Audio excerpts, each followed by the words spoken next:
kind of the same weather as we had last night. So it'll be a chilly night at the ballpark. Let's take a look at the Seattle Mariners lineup for tonight's game. It starts with Ichiro Suzuki, then Sean Figgins. Russell Brandon will be the designated hitter. Jose Lopez at third. Adam Moore slides up to the fifth spot. He'll catch. Casey Kotchman is sixth. Tuyasa Sopa will be in left field. Michael Saunders in center. So no Gutierrez tonight. And Josh Wilson is the shortstop. A starting defense brought to you by Black Diamond Brewing Company.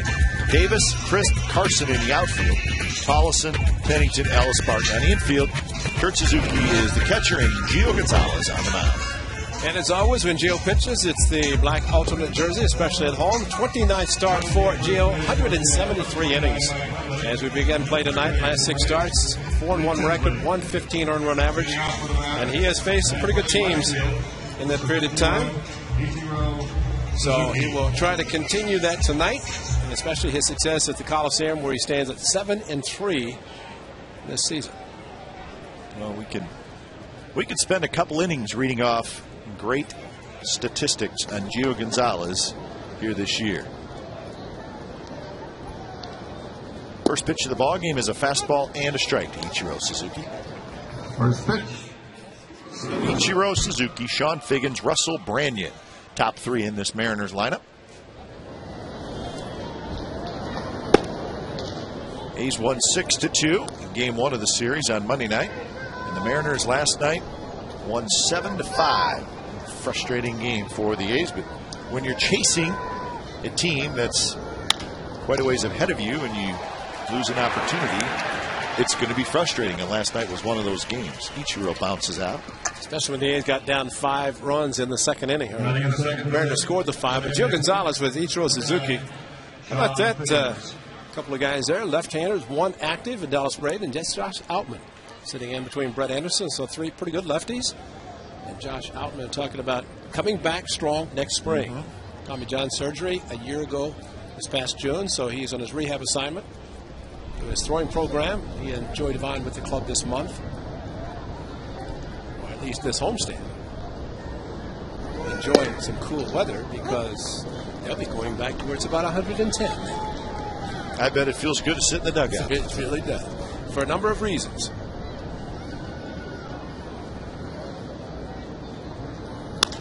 Figgins up the middle, and that's into center field for a base hit.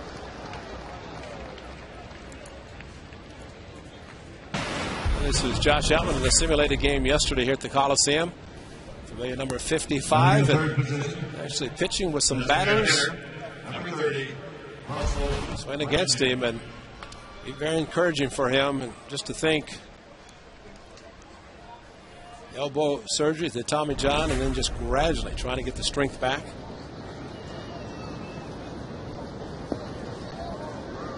Long haul for both of those guys. Well, they say 12 to 18 months, and for Josh, it will be the full 18.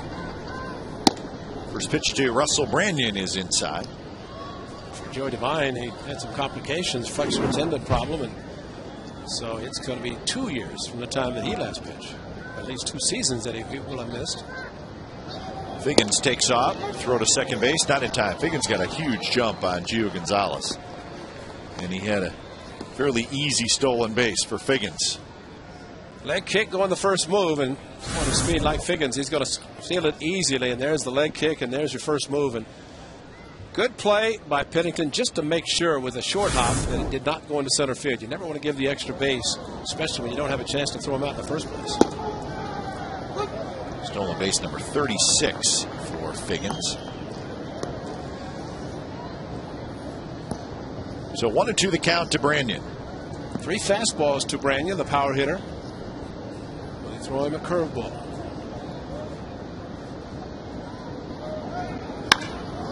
That one's hit to center and hit well. Coco Crisp is going to look up, and this baby is gone. That was the curveball. And that one was a high, towering shot. And Brandon has given the Mariners a 2-0 lead. Well, it's almost like he was sitting on it the whole at bat. To have that kind of a swing, although it was not a particularly great curveball, especially with 2 strikes, and the extension by Brandon, powerful swing, and there's no doubt. for Gio since the All-Star break. It's only the third he's given up. Beltran, Hamilton, and Ultimo. Oh, it's a swing. If you're a pitcher, you don't even want to look at it. That's a power swing there, isn't it? It's definitely the power. Ultimo is brought to you by the Evergood Sausage Company. So the A's in the hole again tonight. On this one, definitely not a blue hit.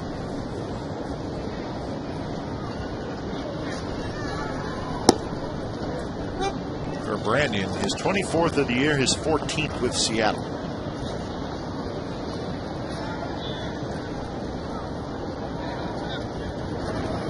Lopez hits one high and foul down the right field line. It's going to drop and foul.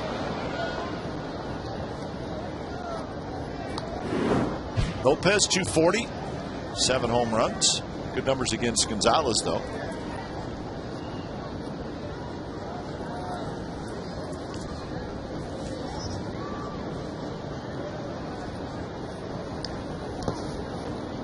Lopez against the A's this year is 19 for 55. That's a .345 average.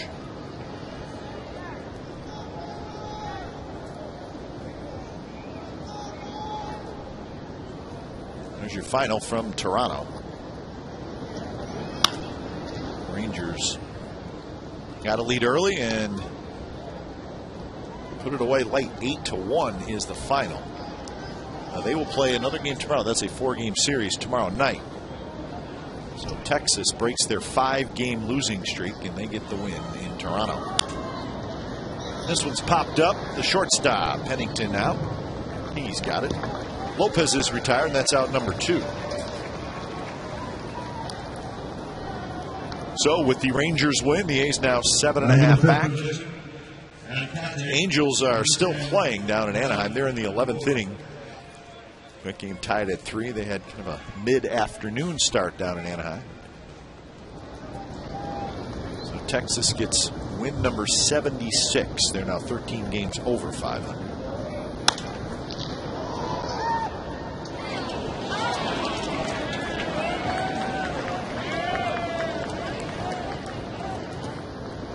Adam Moore,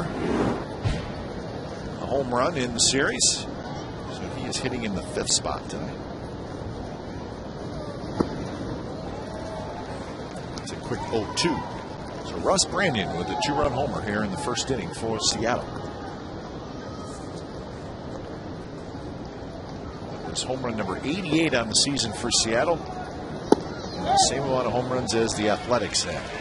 So Adam Moore strikes out, but damage done by Brandon with the 2-run shot. 2-0 as we head to the bottom of the 1st.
So here's the A's lineup tonight against the lefty Luke French. Chris Barton Suzuki Cusk, Ellis Davis, Carson, Collison, and Pennington.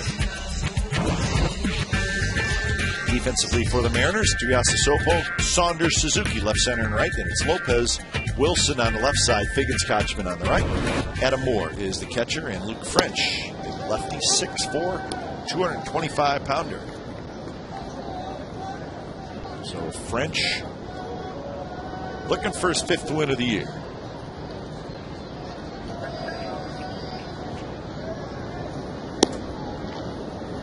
Not overpowering upper 80s with his fastball, but complements curveball, slider, and a changeup. As we saw in our open, we'll throw the off-speed pitch, the changeup quite a bit. Fastball's inside.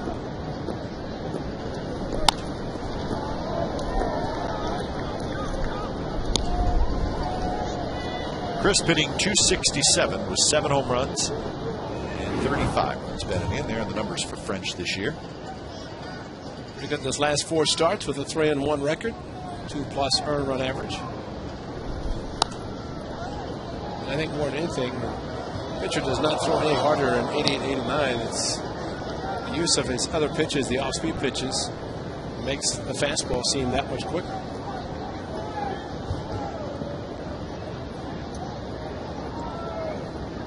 One and 2 to Coco Crisp. Drives on right center field. Saunders on the move, still on the move, and long strides by Michael Saunders, and he tracked it down.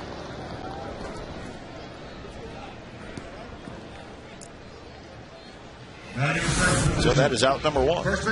Coco gave this one a ride, and consider the way the ball was slicing away from Saunders. Pretty good jump. With those long strides, able to track the ball down. There's the concentration you'd like to see with an outfielder, keeping his eye on the ball. First pitch to Barton is a strike. Barton hitting .281, 8 homers, 47 runs batted in.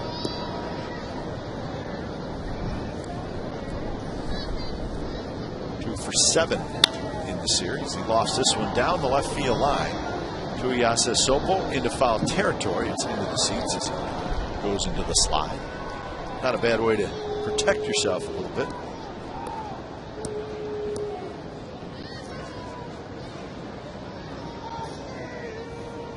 So 0-2 to Barton.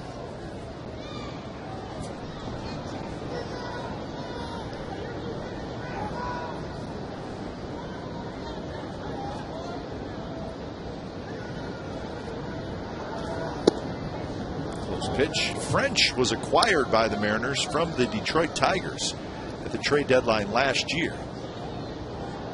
It was the Jared Washburn trade. The Mariners sent Washburn to Detroit for the stretch run. The Mariners got Luke French.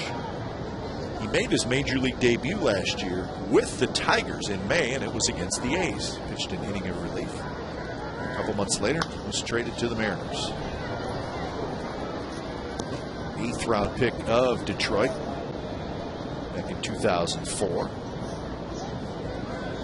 Salina, Kansas. We've all been there at a stop or two, refuel. We don't like Salina, Kansas. No. Probably a lot of nice people there. Well, probably Luke French. You know, he's a nice guy.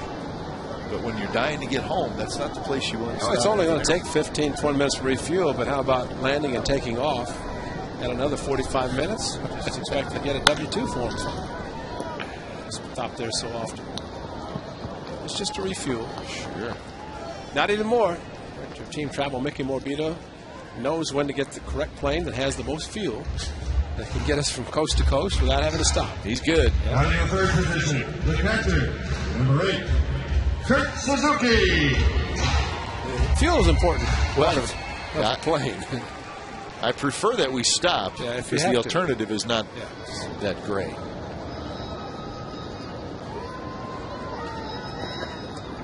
Suzuki hits with 2 outs against French.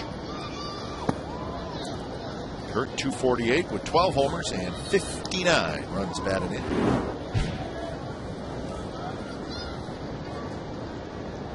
Two for 8 in the series with 3 RBIs. Lofts this one to right field where Ichiro to his right. He's got it. Luke French has a 3 up, 3 down.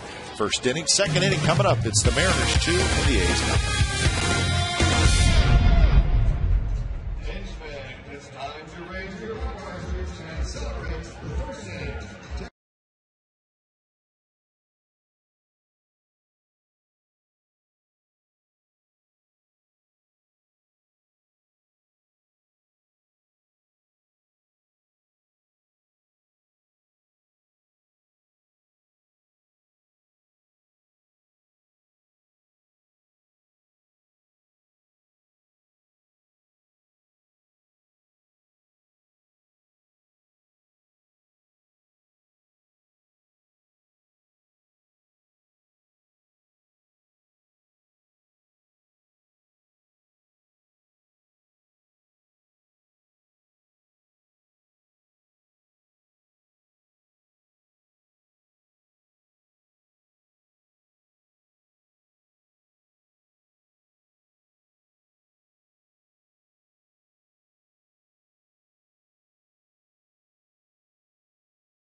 Last night, of course, when you lose a tough game and you know you have a chance to pick up a game, you want to forget about that one.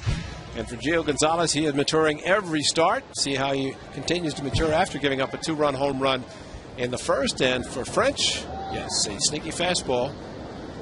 89 seems like 99 when he throws his off-speed pitches, so the A's have to adjust to that. They did nicely in Seattle when they beat him to start just recently, early August. Kochman, Tuiasosopo, and Saunders. Bounce to the left side. Pennington throws, and Kochman's retired. So that is out number 1. Here's our Bloomberg Sports graphic. Earned run average. Keep an eye on that blue line, folks. That is this year. Look at the difference between this year and last year. 5.75 was what he finished the season with last year, ERA-wise. Gio Gonzalez this year, 3.12. Progress, I would say. Definitely. Here's Tuiasosopo.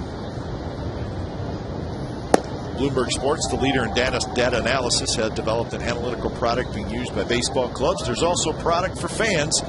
Improve your fantasy player. Track your favorite players and teams. Go to BloombergSports.com for details.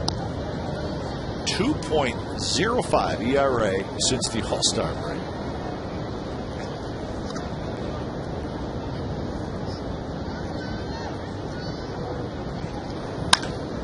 That one's hit deep to left field. Rajai Davis is back. Coco Crisp is back, and it is gone. Tuiasosopo homers, and it is 3-0 Seattle.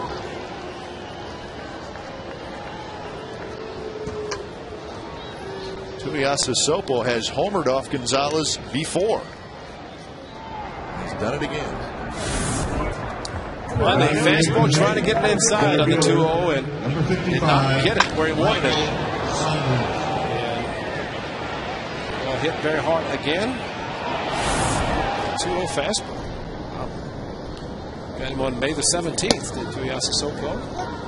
He was here also.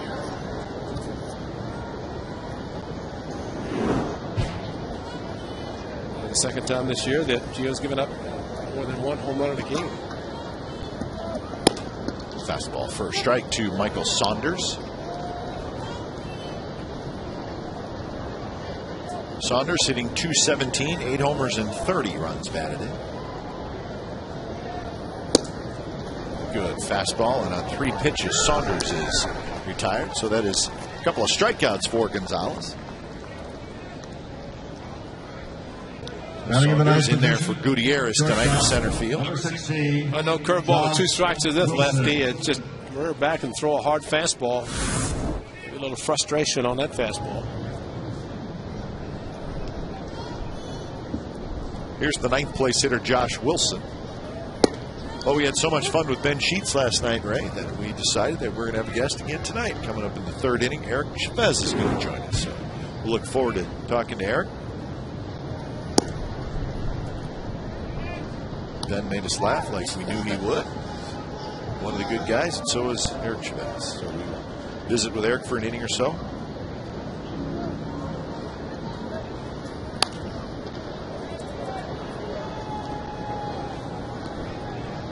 One and two the count to Wilson.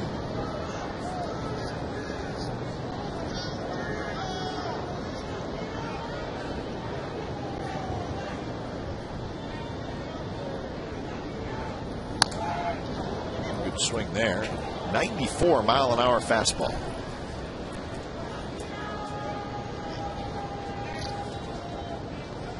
Wilson 2 for 7 with an RBI in the series so far. That hits him. Breaking ball. And Wilson's going to reach first. You talk about a hard biting curveball. Just saw one. And Suzuki also might have gotten it as well. Just no chance. He's trying to block the ball. This curveball so hard. Hit the front foot. Suzuki went sliding to his left to think about blocking the ball. That's how far it's going to be inside. Had it missed the foot. Well, when you're ahead in the count with 2 outs to the 9th place hitter, that's about the last thing you want to do is hit him.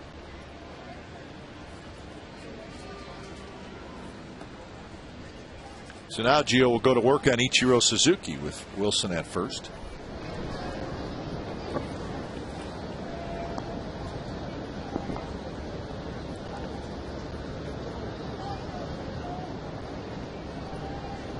Ichiro bounced back to Gonzalez in the 1st inning. So a 2-run homer by Brandon in the 1st, a solo home run by Tuiasa Sopo here in the 2nd.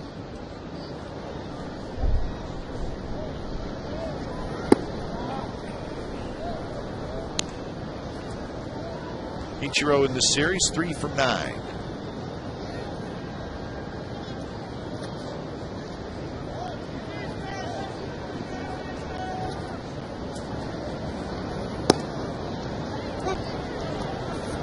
He has not walked. We're not surprised by that. A couple of 3 ball counts. At this point in the season, he's not going to walk. No. There's just no way.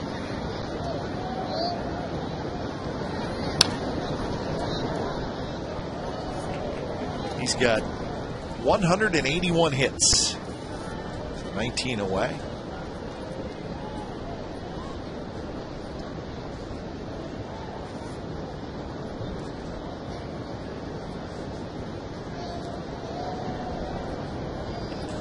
Idea to throw over because this is the ideal situation for the runner to try to steal with Ichiro, the leadoff hitter, with a couple of strikes.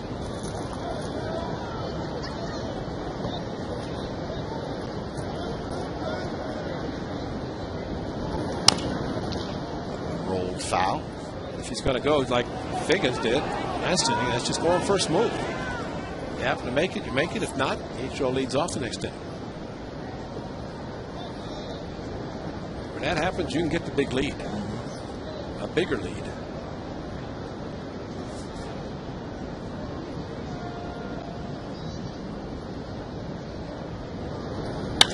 That one's hit hard, and that's a base hit to center field. Wilson rounds second. He's going to dig for third. He'll make it without a throw. So 1st and 3rd 2 outs, and now Figgins steps up. Ichiro right back up the middle. But after the Branyan home run, stay with the fastball of the lefties, and that went up a little bit, and Suzuki, of course, able to extend. Look at the location, the height, and not surprising that he hit the ball so hard and did it up the middle.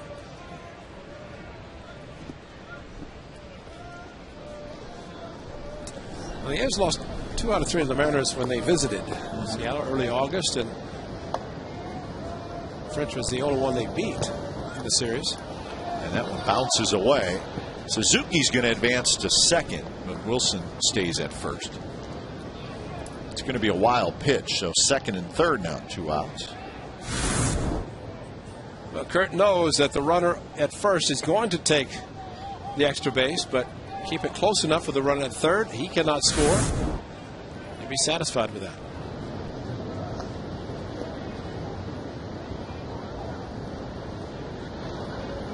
Breaking ball down and into Figgins, who takes it 2-0. Figgins singled, stole a base, and then scored on the Branyan home run in the first. He's 3 for 9 in the series.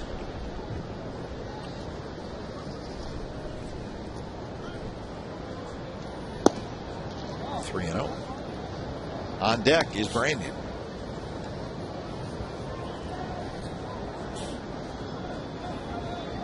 "39 pitches so far in the ball game by Gio Gonzalez. And way inside, and they are loaded.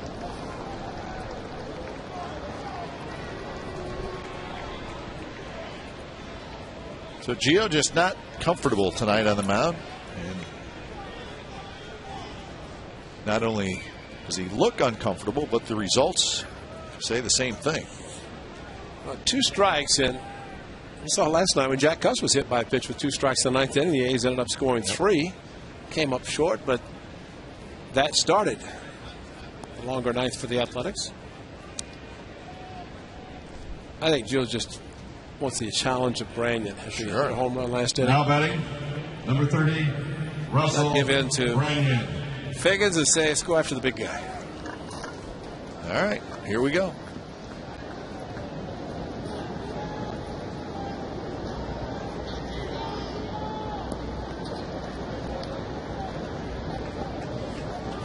Big at bat, even though it's the second inning.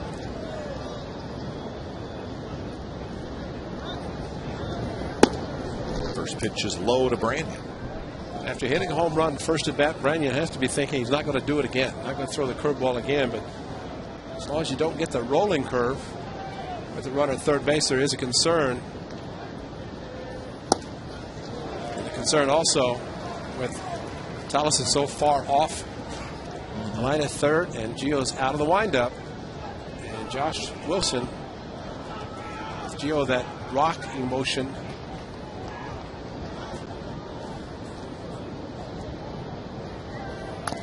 Branyan rolls it foul, so now Gio's ahead in the count, 1-2. And this is the first inning, the curveball, rolling curveball. Just went back to see how far it was going to go. That was a long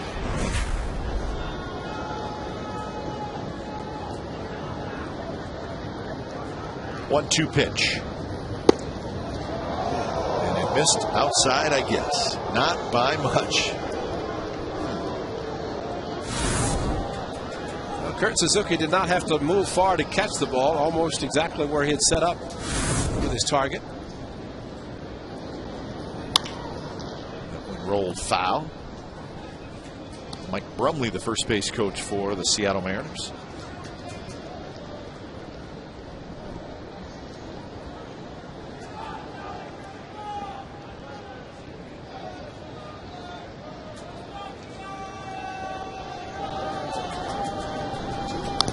Two pitch again, rolled foul. Wilson is at third, Ichiro at second, and Figgins at first. 4 home runs in this series.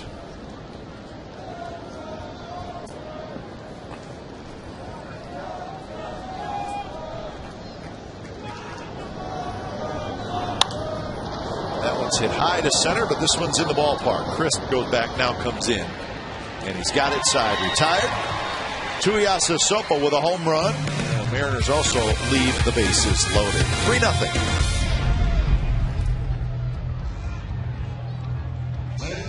Time for the Pepsi Sports Highlight.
Mariners 3, A's nothing, bottom of the second inning.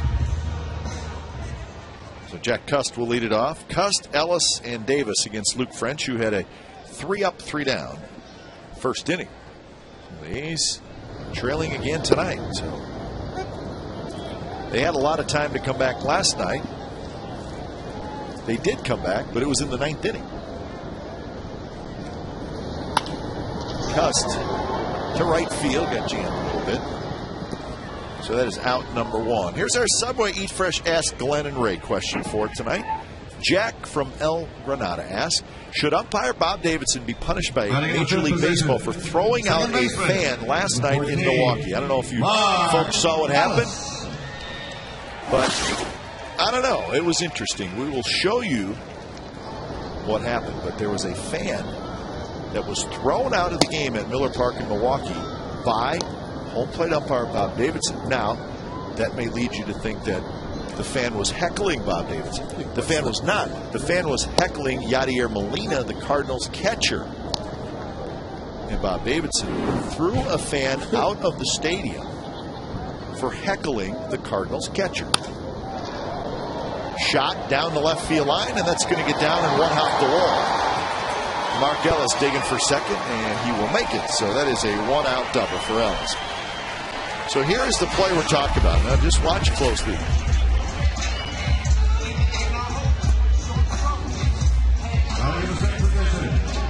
Left fielder, number 11, Rajay Davis. Wow. I don't know. That is unusual. Well, there's a. I'm sorry, Ray. A lot of heckling. Fans do a lot of heckling, especially Miller Park. They might have been tailgating for a few hours before the game. There's no might there. But we're going to show you the rule and kind of go from there. Here's the rule. Each umpire has authority at his discretion to eject from the playing field any spectator or other person not authorized to be on the playing field. Well, so what does that mean? You know, I mean, that's understandable. You run on the field, exactly. You're not only going to be ejected, you're going to be taken in a paddy wagon. So you can eject a fan if he runs on the field, right? Can you eject a fan from the stands? Is really the question. Have you ever seen it? I'm trying to think. It seems like I have, but it was for more than that. It's like throwing. Sure, you throw something on the field. But heckling? Come on. I mean, that's. People get upset with booing. And heckling, of course, a guy on the bench could have been heckling Yadier Molina. Sure. What are you going to do then? Sure. You know, play for the Brewers. Batting at the 7th position. I mean, what about bench jockeys? 25. Guys make their living staying on the bench, sitting on the bench, and getting all over the opposition. But so to answer the question, should Major League Baseball punish him? I don't know. I think it's sort of a tired move by an umpire to throw a fan out. But should there be punishment? I guess it would. But I think it would have to be. Is there some type of contingency to that rule? Right. And Ken Maka, the manager, had the best line: 600 saves, 600th save for Trevor Hoffman, and nobody was there to watch it because everybody got ejected, including a fan. Maka got ejected on the play. Bob Davidson threw 2 players out. No, a coach and a player and a fan. Willie Randolph, the acting manager, the bench coach for Maka, almost got ejected. I just don't like the fact that when something happens like that, a milestone, 600 career saves, a terrific milestone, and it's overshadowed by kind of a questionable move by an umpire. I think that's terrible. What can you do? What was your nickname for him? Balkaday? Balkaday Bob, or Balking Bob. Yeah, I think umpires have enough to do on the field, much less be looking in the stand or listening. And if you can pinpoint the person who was doing it, you know he'd turn around a few times just to hear. 2-2 to Matt Carson.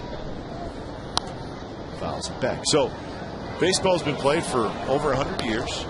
Fans have been heckling players for over 100 years. Yeah. Big time, right? Oh, yeah. So that means what this guy was saying had to be like off the charts bad to get thrown out. But come on. I mean, there have been a lot of things.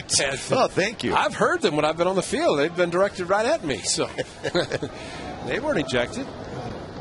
I was dejected, but they weren't ejected. Good changeup from French. Carson strikes out. Ellis with the double, but he's stranded at Eric second. Chavez When we next come inning. back, Eric Chavez is going to join us. We're looking forward to that. We'll be back in just a moment. I'm enjoying the game right now from Diamond Level, and you may recognize my guest to the left, the one, the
thing in the booth, and we're excited about that. Eric, thanks for joining us. What's going on? Not a whole lot. Just getting a good view of the baseball game up here.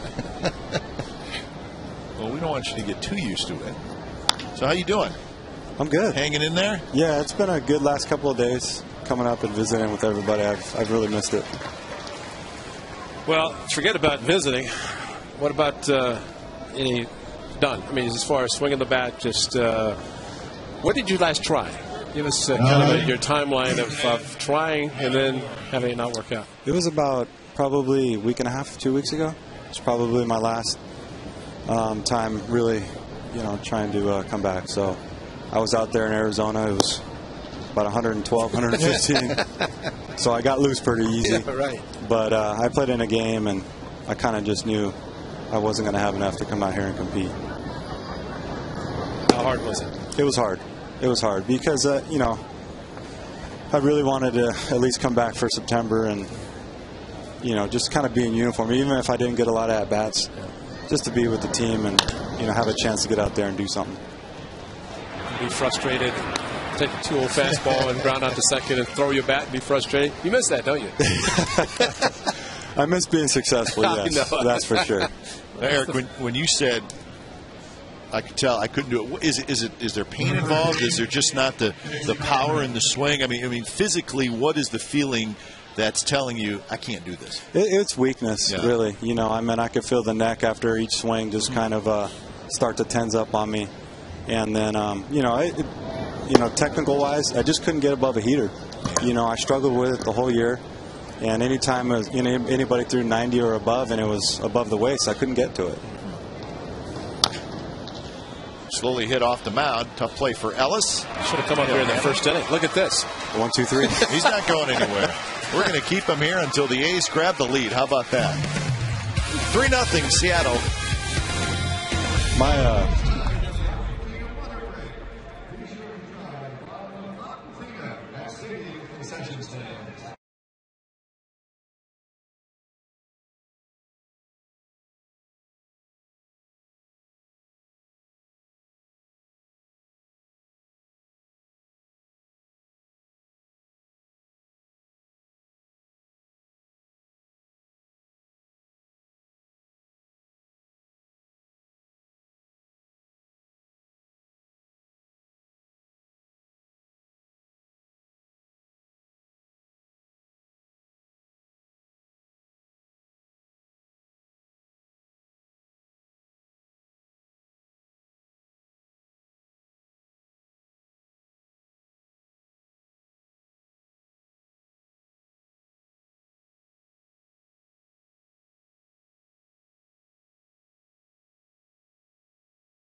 Look at the 6-time Gold Glove winner, Eric Chavez, in action.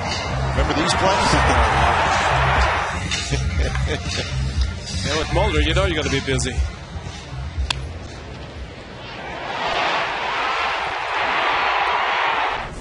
Oh, to be young. You still are, but that was younger. Yeah. Oh, that's some great plays. And boy, look at this. Shabby, you show up. That's it. Good things happen. Quick pitch. Tollison. Defensively, and Tollison first pitch hitting. So you see those defensive plays. Did you take more pride in the defense than the offensive part of it? Certainly statistically with the 6 Gold Gloves, but you had some very good offensive years as well. Yeah, I mean, I did. I mean, ironically, you know, my career ended up being kind of opposite of what people were saying about me. No defense, all hit. And then the defense kind of came a little bit faster. But, you know, I just put so much time into it in the minor leagues that by the time I got here, Wash kind of just, you know, he kind of just took me to the next level. And, you know, playing behind guys that were throwing strikes and getting early outs, it really helped out. But you struggled defensively when you came to professional baseball, right? I mean, you had to work really hard at it. I did. I think my first year I made 32 errors. You know, but it was a big jump for me from high school to pro ball. So that first year was tough for me, you know, altogether. But we just put a lot of time and effort into it, and it was real important to me. I don't know if you guys remember, there was a ground ball where it went right through my legs, and I was real embarrassed. I believe T.J. Matthews was pitching. And kind of from that point, it was like, you know, defense was the #1 priority for me. You know, you get so much credit to Ron Washington, and rightfully so. But when you say you spent a lot of time and he really helped you and helps all these infielders, what does he do specifically to make you a better defender? Well, I mean, I think the thing with Wash is he doesn't have one technique. And, you know, there's so many, you know, different ways to get,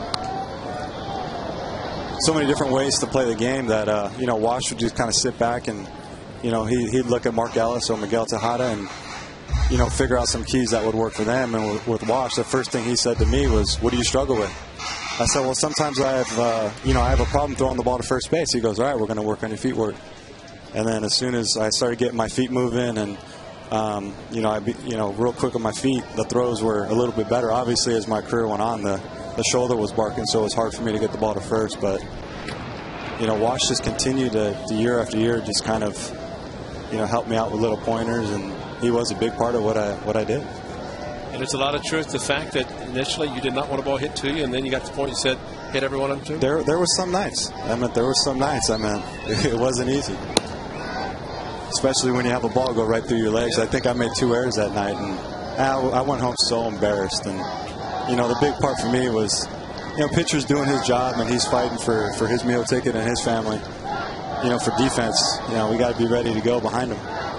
But when you were good, and most of the times you were, to have you and Miguel Tejada on the left side of the infield, the big three, especially with the lefties. I mean, you had the power, the offense, you had the defense. I mean, some pretty good clubs you played on. And yeah. How special was that to know that you guys, especially on the left side, could command, especially on both sides of the hitting our defense? Well, I mean, it's kind of funny. Like, everybody wants to talk about the big three, you know, Tejada and I on the left side. But, I mean, we really felt like it was a team effort, you know. And it wasn't, we don't feel like it was just Mulder, Hudson, and Zito carrying us. It was a team effort, and we took a lot of pride in that. We got a lot of personal accolades as we went along, but we had a lot of fun playing. You know, we made, you know, the Bay Area exciting again for a little bit, and it was a lot of fun for all of us. Now, thinking back to that, someone said if you put the team together or paid the team that you guys that you're talking about, that's been quite expensive. But how great would it have been to know that you guys could have played together for a lot longer than you did. You guys went elsewhere, but, you know, you're still here. But to be able to have a team where you have success and stay together. Yeah, I mean, it's what if. I mean, you just never know. I mean, obviously, for me, I can say injuries, and so you just don't know what's going to happen. But it would have been fun. You know, I've seen a lot of teammates come and go, that's for sure. But we've seemed to make it work over the years. You know, I know we've struggled over the last few years, but, you know, the front office and Billy's really done a good job of putting a respectable team out there, and we've been competitive every year. You know, I think if you think about teams Kansas City, for example. It's been a long time since they've been in the postseason. And so far. Get up. Maybe he's got a chance. Oh, Go! Oh. Coco Chris down the line, and it's 3-2. I didn't know Coco was this good. Isn't that amazing? Just think how much better the team would have been with the 71 games. I know. He brings so much energy to the game. Well, Shabby, you're up here, and your future perhaps as a broadcaster, when you do decide, analyze this swing as we take a look at the replay. Just get the head out. Get on top of it. Stay inside of it. He's strong. Yes, he is. He doesn't look like a strong guy, but he's really strong. Oh, man. That was Eric Burns. You're the only guy out there. Don't kill yourself. Looked like Eric Burns. Oh, wow. And then the ball goes down behind. I don't even think he gets the ball. Look at him diving. Did it get down? Oh. There's nobody around you. We got to run him out of ball. Wow. Is he okay? That should be our first concern. He's the only guy in the barbecue terrace. He had a glove. He clanked it. Batting gloves on. Got the uni on. Everything, and he missed the ball. And he's begging. He could have let it land, let it stop rolling, walk over, pick it up, and he would have had no injuries, no bruises. Oh, the cameraman's got it. Look, he's holding it up. That's beautiful. Oh, torture. Now he's got to pay for it to get the ball. He's got to buy it for him.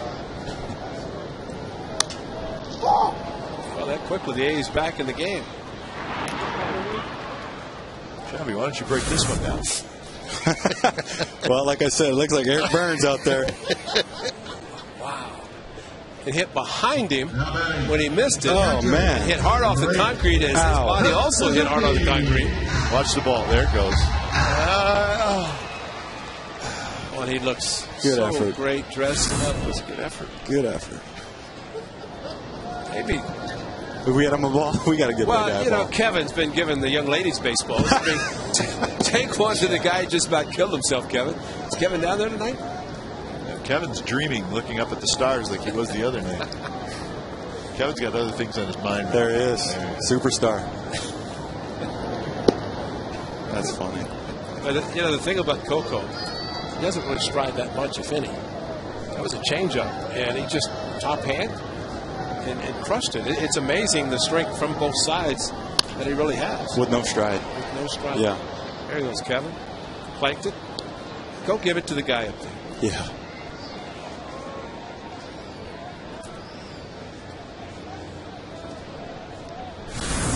You just watch the front side. The front foot, just a very top tap, and then Head down. yeah.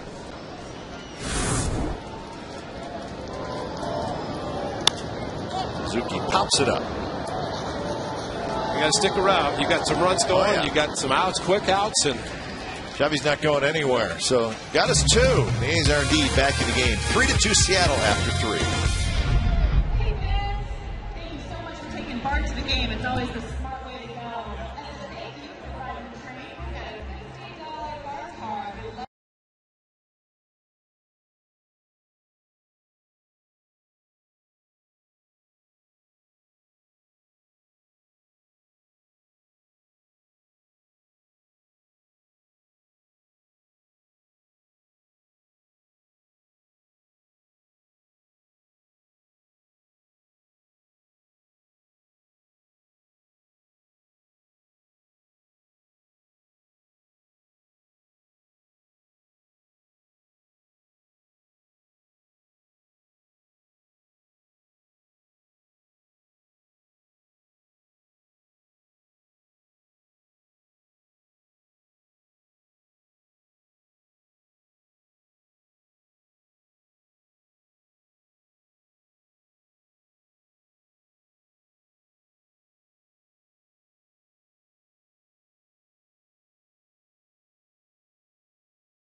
That was Mussina.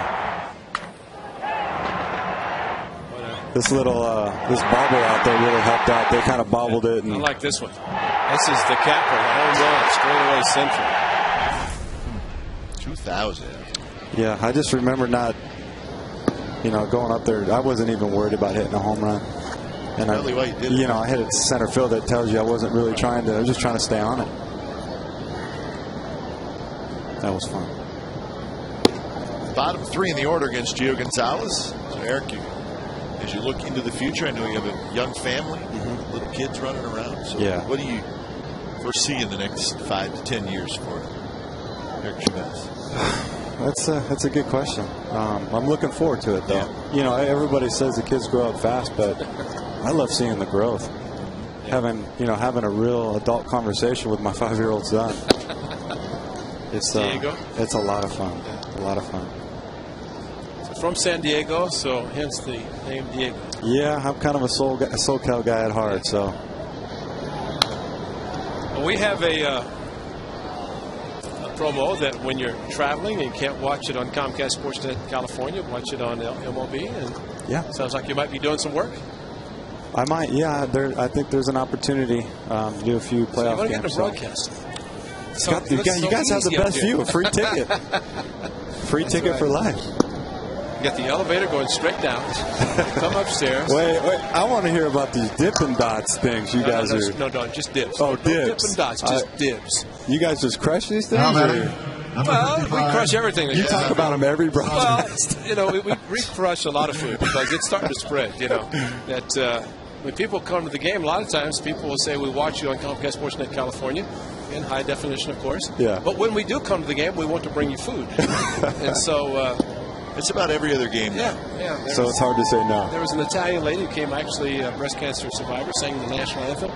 She brought some Italian food. Some chocolate-covered pretzels with green and gold sprinkles. Dallas Braden's grandmother. Oh, yeah. When Dallas is pitching, she brings stuff up. I don't think that's on Bob Alejo's diet. Well, that's fine. Bob doesn't come up here. Okay. But Mikey does it. Mikey likes it. No, as a matter of fact, Dallas Braden's grandmother sent some great brownies last night because Dallas was pitching. Yeah. And she makes the greatest eclairs. And Dallas pitches Sunday, and so we will have, if you're around, come up Sunday because we'll have eclairs. Homemade eclairs from that Dallas sounds Braden. good. Peggy Lindsay will be bringing them up. And just tell Bob, leave me alone. That's right.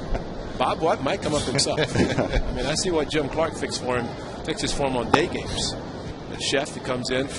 How great is it, if you think about it, for you guys to show up and have all these meals, all this food in the clubhouse? I mean, special omelets on day games for, Brian Davis and Boots have guys come in. Yeah, there's a lot of luxuries for Major League Baseball, that's for sure. Very, very fortunate, very thankful. Well, Bob's actually done a good job of, kind of weeding out the bad food, trying to get a little bit healthier food in there. Number 16, Josh. How about the fastball from Gio Gonzalez? He gives up a curveball, 2-run home run to Russell Branya, left-hander, kind of rolled it up there. Nice day with a fastball. What have you seen in him? And I know you've watched him a lot on TV, and unfortunately not as much as a person, but the development and maturation of his pitching, 29 start, he's not missed a start this year. It's been phenomenal, really. He's come a long way since the beginning of the year, and he's got number one starter stuff. So we got a few guys that have number one starter stuff. So I think the biggest thing, obviously, coming into the last month of the season is you got to learn how to pitch when you're not feeling 100%, and you got to make quality pitches. That's what it comes down to. You can have your best stuff out there throwing 94, 95, and if you don't locate it, you're going to get hit. But he's battling tonight. He gave up that homer. Now it looks like he's settling down a little bit. Yeah, he's retired 6 in a row. A couple of strikeouts. It's good also that Kurt Suzuki signed a long-term contract. He's going to be here to catch these guys. And the more and more they sign long-term, the young pitchers. There you go. As they've already done with Brett Anderson.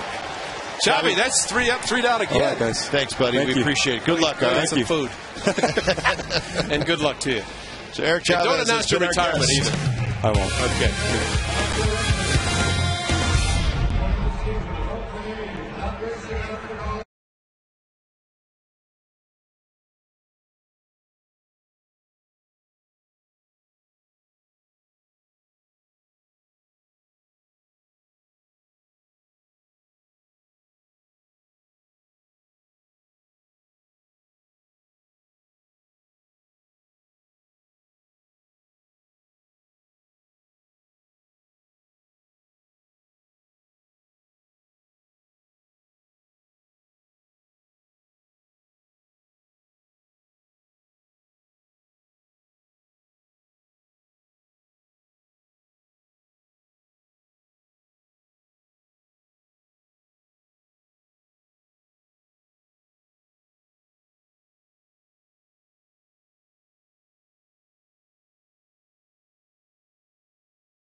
Bottom of the 4th inning from the Coliseum.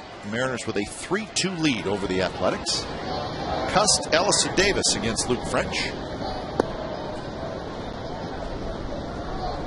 So the A's with the 2-run homer by Coco Crisp cut into the Mariners' lead.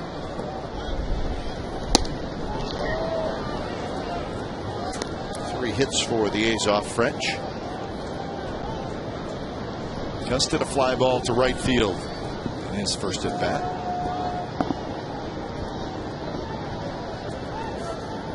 Hope you enjoyed our conversation with Eric Chavez. Sounds like he's doing well and got a little adjustment period to go through, I'm sure. I think the biggest thing for him, and he's indicated that he's not going to announce his retirement. I think that's important because, you know, you're a football guy. You hear Brett Favre doing it. He just wants to avoid spring camp. You know, show up and take a few snaps in one preseason game and then start the season. But I think it's important for Xavi, if nothing else, just to rest his body. So many surgeries. And, you know, if it happens to be that he can't play, you know, that's one thing. But you get a chance to heal. A's Baseball on Comcast Sportsnet California is brought to you by Resident Evil Afterlife in 3D. It's in theaters this Friday, September 10th.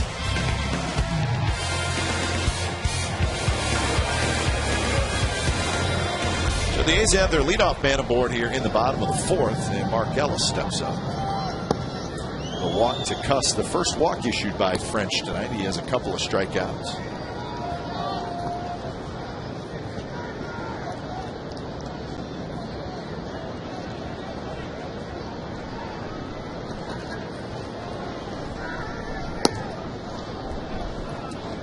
It was interesting with Eric. He said, hey, I can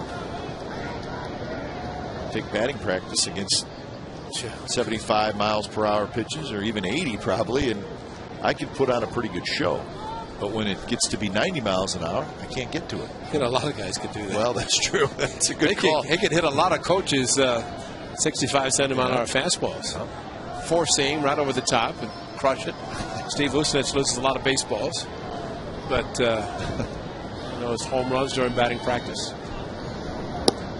But yeah, it's a little bit harder when you're up there.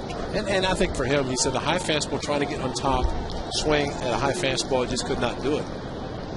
But if he has neck, disc problems, I've been there, I know it's not fun. It's not fun at all. 2-2 to Ellis. But we wish him the best of luck. And you know what? He's in a good spot. Listen, financially, he's set. He's got young kids. You know, whatever he does, it'll turn out fine. Absolutely.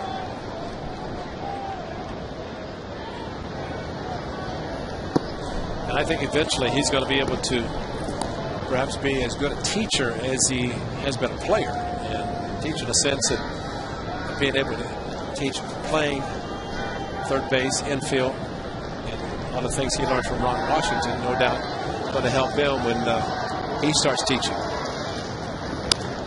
Now this little pop-up, foul territory. Kochman is not going to be able to get there.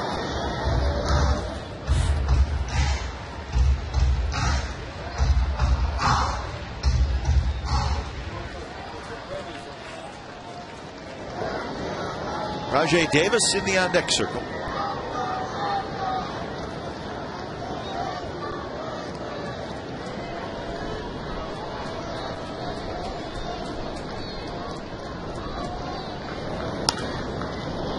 Up again. This one looks like it will be playable for Kochman, and it is. So Mark Ellis pops out in foul territory. In-depth sports news for the Bay Area fan. We got it for you with Sportsnet Central tonight at 10:30, and it's over on our sister station, Comcast Sportsnet Bay Area. Full baseball highlights. How's Jason Campbell doing? Will he be ready to go on Sunday? Alex Smith, he will be ready to go for the 49ers as they take on the Seahawks.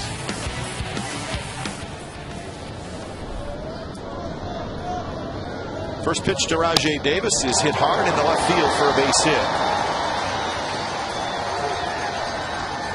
Hit number 4 for the Athletics. Jumping on the first pitch fastball, and Steve Tollefson did it last inning. So Rajay gets a pretty good pitch to hit. There's your ultra mode. Ever good. Lopez said, no chance. Just here's my glove in case the ball finds my glove. Rajay turned it up a notch. Turned nicely on the face.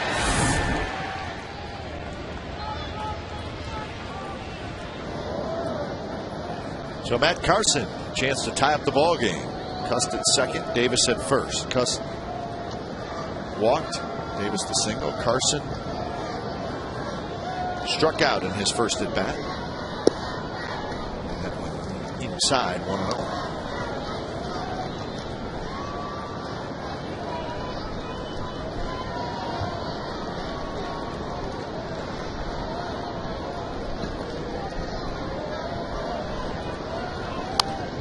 Right back to French. He spins out at second, throwing the dirt, dug out by Kochman, but late as Carson beats it.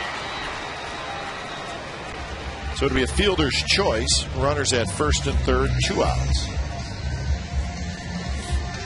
Rajay Davis, of course, with his speed, his quickness getting down to second base. A little confusion as far as who was covering as both Figgins and Josh Wilson went to the bag. And maybe Wilson a little distracted by Figgins coming over and Rajay Davis also coming in hard. A bounce, just enough for the hustling Carson to beat it out. Keep the inning alive.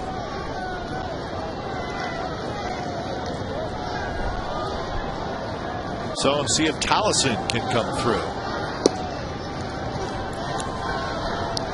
Change up first pitch. Tolleson's third straight start at third base. He had a 3-hit game last night. He got 5 hits in the series. Still looking for the first run batted in. What a great time to do it with 2 outs. A hit would tie the game.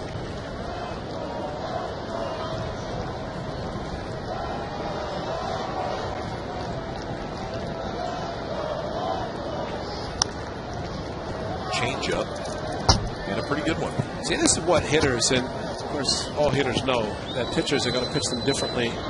Nobody on base, as was the case of Tolleson leading off last inning. Now he comes up with runners at first and third. Everything changes.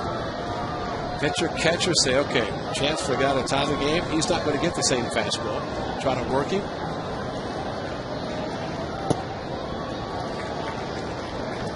Saying about pitching to the hitter's weakness. How about pitching to the pitcher's strengths? There you go. Now that's don't give the hitter too much credit. Exactly.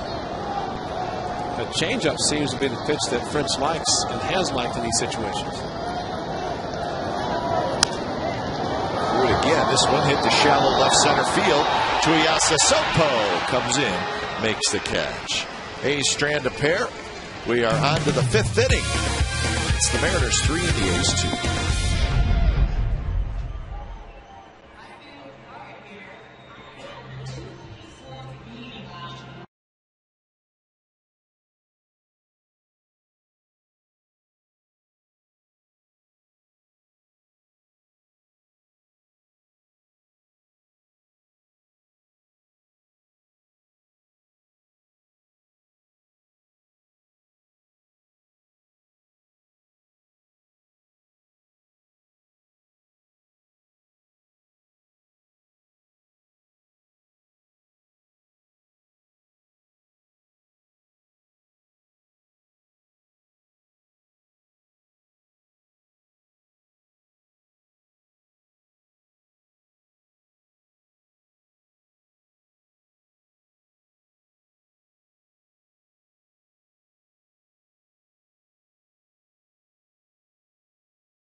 AT&T.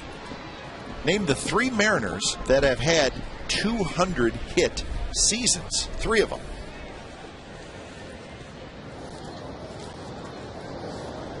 Or the guy's had 3 times 3.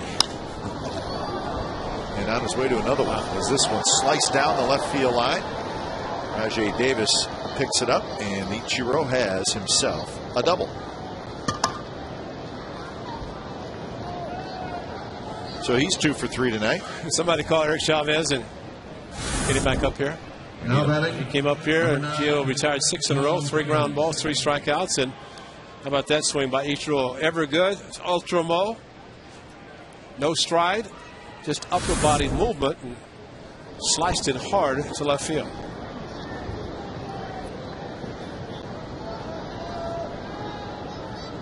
So here's Figgins. Nobody out.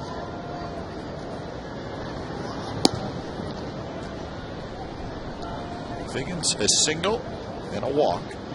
He has stolen a base and he has scored a run. So he's been on base both times.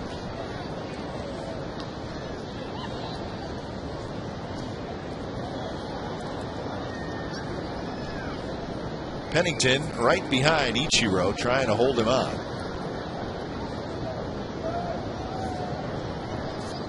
Guess you got to be a little bit careful there, Ray. That opens up a huge hole on the left side of the diamond. Tollison, the third baseman, is in on the grass. They think maybe Figgins would try a bunt.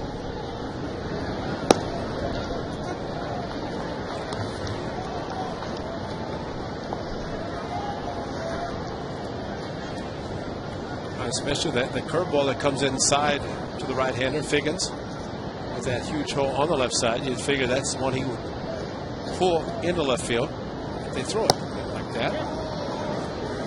Unfortunately, he was trying to bunt that. That's a good pitch to pull and to hit hard into left field.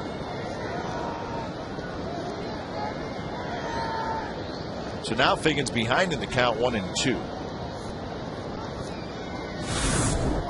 Russ Brandon in the on-deck circle. Not a particularly great curveball, just the fact that it was a curve, and Figgins looked like it was more trying to drag the ball for a base hit instead of sacrifice. This one is rolled to the left side, but foul.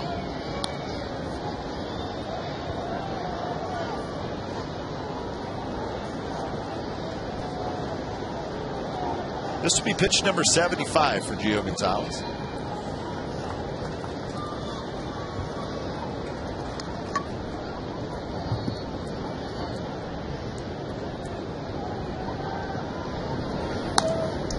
Figgins reaches for it and just gets a piece of it to stay alive.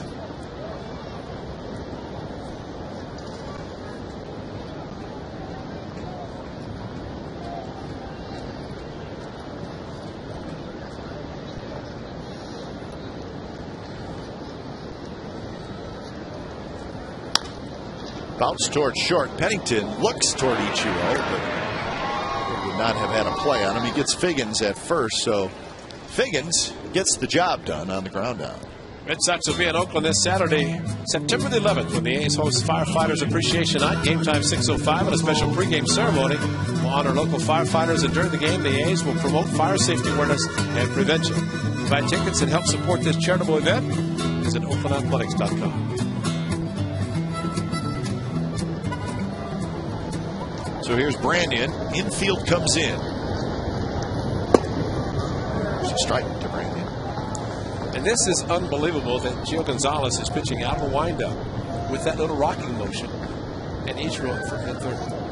But Tollison way off the line. Yeah. And it rolls it foul, and it's 0-2. So Gio gets ahead of the big power hitter, Russ Brandon. He needs a strikeout. Kinsler did steal home, although it was not. I don't think they gave him a stolen base. It should have been a balk, but umpires were very confused in Texas when Kinsler came down the line. And he went around, says Phil Cuzzi.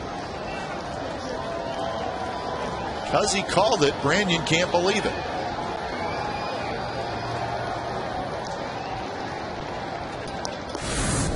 Well, is it on the swing?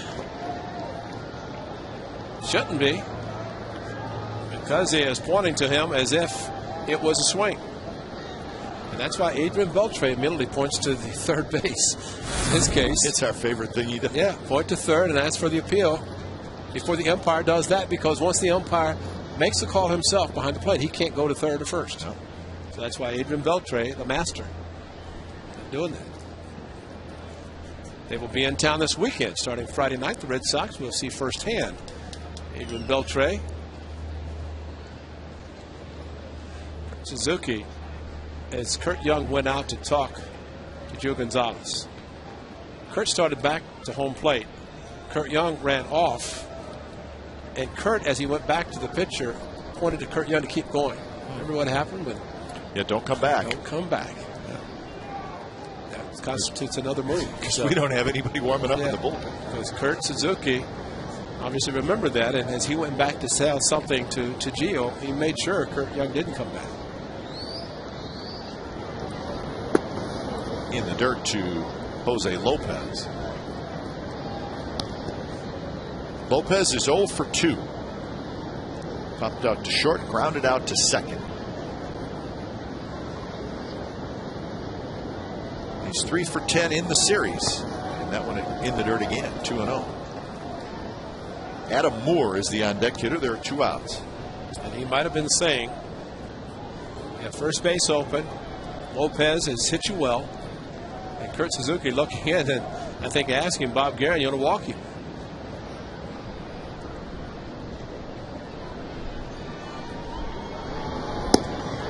There's a fastball on the outside corner. So 2-1. Ichiro led off the inning with a double. He is now at third. Good breaking ball, and it's 2-2. Here's Lopez trying to get the runner in, not up there to walk. So he is, in this case, swinging at a pitch he did not in his first couple of at-bats.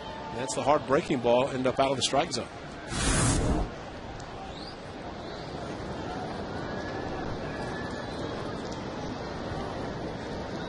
Swing and a miss. Another one in the dirt. Lopez chases it, and the Mariners do not score. Bottom of the 5th coming up. It'll be Pennington, Crisp, and Barton. 3-2. Seattle.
Day around Major League Baseball. Congratulations to Craig Breslow. He was named as one of the 30 nominees for the 2010 Roberto Clemente Award.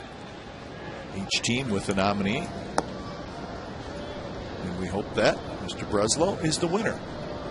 Strike 3 Foundation is his great charity foundation, and absolutely he's done a lot of work and raised money for his foundation. Done an excellent job, and we hope he does win it. Pennington, a big bouncer right at Lopez, who was playing in at third. Pennington was retired.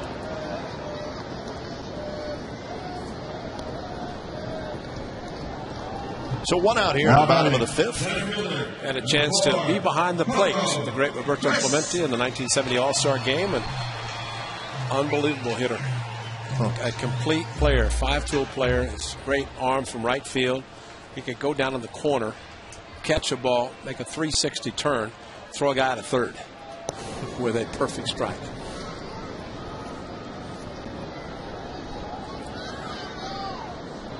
Kind of an unorthodox swing, right? A little bit. Absolutely.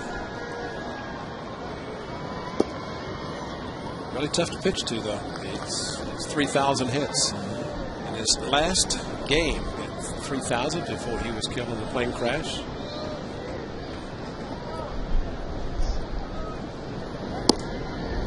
On the outside corner to Coco Chris to make it 2-1. I think you said correctly for the game that they waived the 5-year rule where you have to wait after you retire before you're eligible for the Hall of Fame. I think he's the only player that Major League Baseball has ever done that for.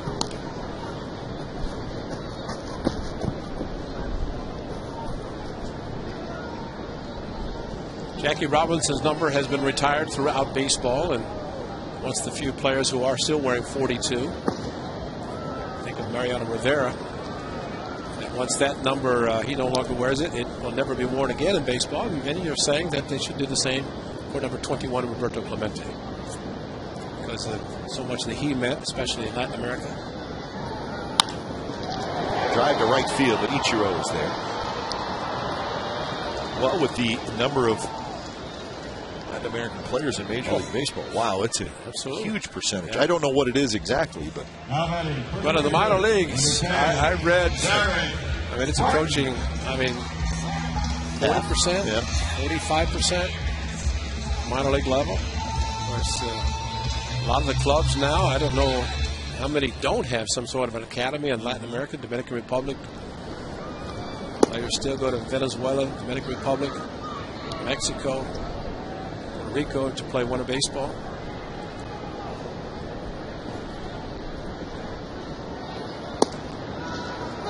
One to Derek Barton. Barton has grounded out twice in the game.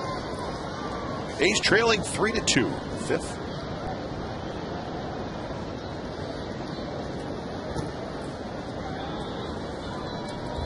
Barton now 2 for 9 in this series. They're still playing in Anaheim. It's 3-3 in the 14th inning, the Indians and the Angels. See what time that game was. It 4 o'clock? I would venture to say the Indians have an off day tomorrow. And this was supposed to be a day game to accommodate the Indians traveling home to enjoy their off day fully, which they will not. Yeah, there was a 4 o'clock start here on the West Coast now. So it's 8:30 local time. It's 3-hour time change to Cleveland. So that'll be at about a 6 or 7 a.m. arrival by the time they finish up everything. Derek Barton with the 2-out walk.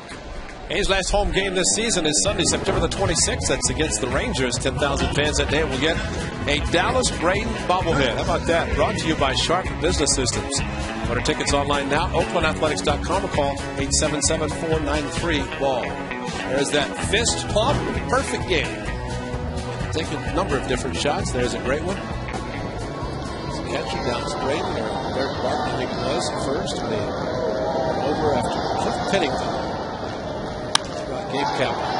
Figgins can't get it, and Suzuki has a hit. Barton stops at second. 2-out rally for the Athletics. Do not want to run on Ichiro Suzuki. It's Kurt jumping on the first pitch fastball from Luke French, and John Figgins. That's how hard the ball was hit as he went to his left.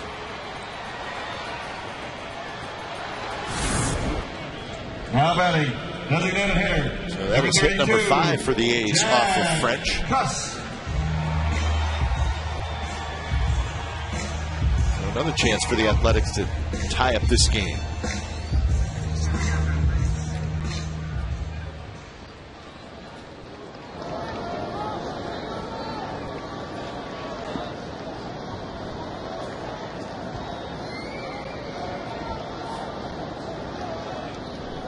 French has 2 walks and 2 strikeouts so far.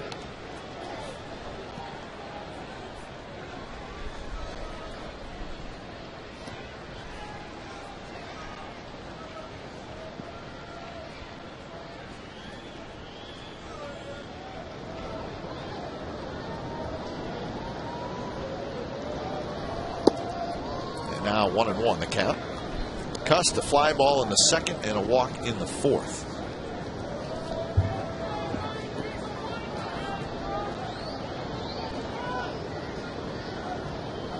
.40 RBIs this year for Cust.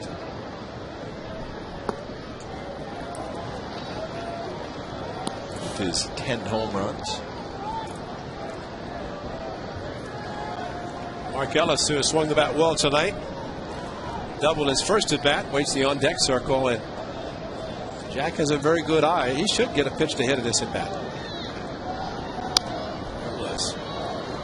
Well, he had a good swing, fouled straight back.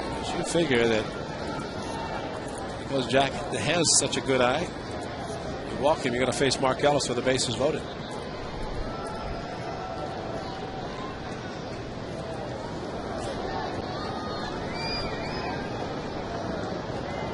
So French trying to work his way out of the jam.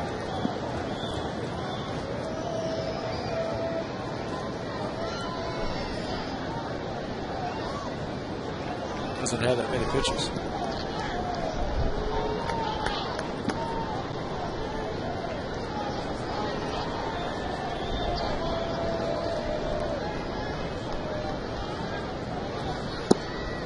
Take by Custon. Now a full count. Runners will be moving. See, he throws him a slider here. And I figure if he throws him a slider, he's got to maybe be sitting fastball and swinging a bad pitch. That's what pitchers and catchers do these days. Instead of just saying, we'll throw a strike on the fastball and challenge him. There it was, and he got him looking. So Cust strikes out, and the A's strand a pair. We go to the 6th inning. Still the Mariners 3 and the A's 2.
...200-hit seasons. Well, we know Ichiro has. He's done it 9 times. Alex Rodriguez did it twice. Brett Boone once. Alex Rodriguez, he won a batting title with the Mariners, did he not? Yep, very young. Thought maybe Edgar Martinez would be on there. Racked up quite a few hits, but never a 200-hit season for the great designated hitter. It's because he didn't have any leg hits. He couldn't run. That's a good They were legitimate hits. So he and Joe Torre. Joe Torre won a batting title, championship with no leg hits. 1-1 the count to Adam Moore, who'll be followed by Kochman and Tuya Sissoko here in the 6th inning.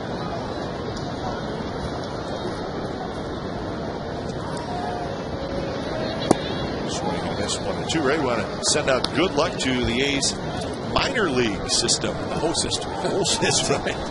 As they are sending, is it 4 teams to the postseason? Is that right? I think one was eliminated quickly, but I think there are 4 remaining. 4 remaining, yeah. I think Vancouver lost the first 2. Okay, and then so they were out. They were out. But, yeah. Sacramento probably playing right now. They're playing Tacoma in their first round series. Swing and a miss by Adam Moore. Their strikeout number 8. So some more on Ichiro with his 2,213 hits. Kochman. That's in the United States. Of course, he has the major league record for hits in a season. He needs only 17 hits, and for him, this is game number 140 for the Mariners. So 17 hits in 22 games. I'd say that's a lock.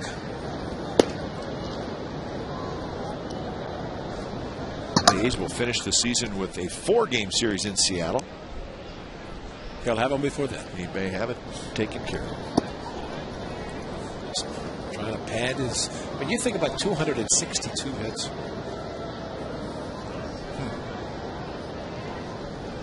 He plays every day. He doesn't walk.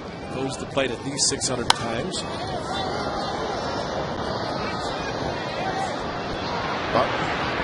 Foul territory, makes the catch. So 2 outs here in the 6th inning.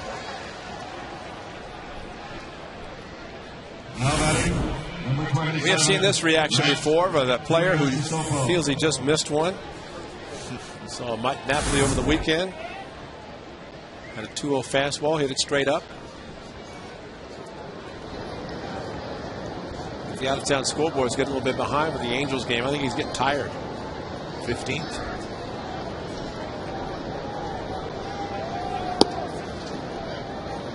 Everything else is a final in the American League. They're playing on in Anaheim. See, that's a 4.5-hour game if you started at 4. Now, if they had started at the conventional, even 12:30, 1 o'clock, it's still been daylight. Still been playing. Well, that's fine, but it'd been 5:30. Yeah. Instead of 8:30. Angels, doesn't matter to them. 3-0 now to Tuiasa Sopo. But he's already hit 1 home run tonight, making 2 on the season against Gio. Will he swing 3-0? Be careful. He does not, and it's a little bit low. I'll get gun shy. Figure that every time a hitter hits 3-0, he's going to be swinging the bat. That one a bit low, and it's the walk.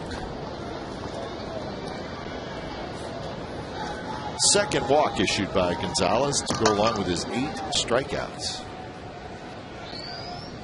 But still trailing 3-2.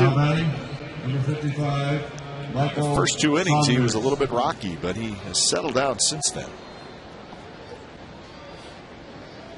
Since the 2nd inning, he's given up just 1 hit.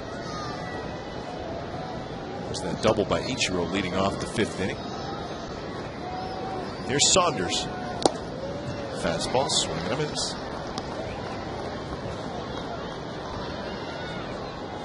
Saunders has not shown Gio Gonzalez that he can hit his fastball. No. He's been swinging hard at it, but he's not been able to catch up to it. Another fastball foul back, and it's 0-2.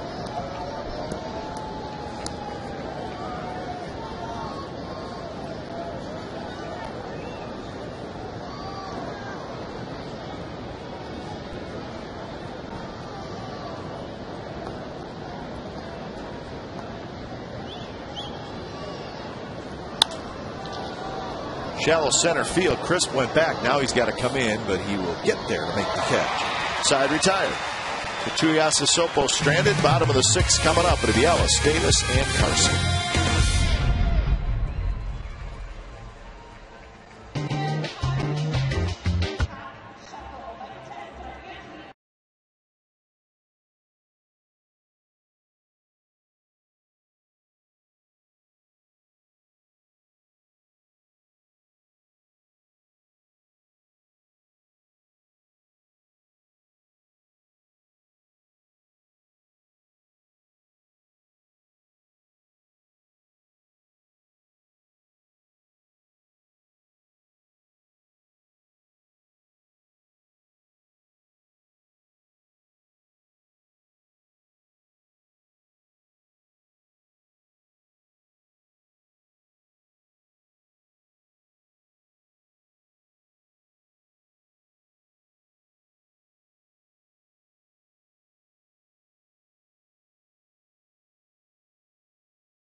time for the Coors Light Freeze Can.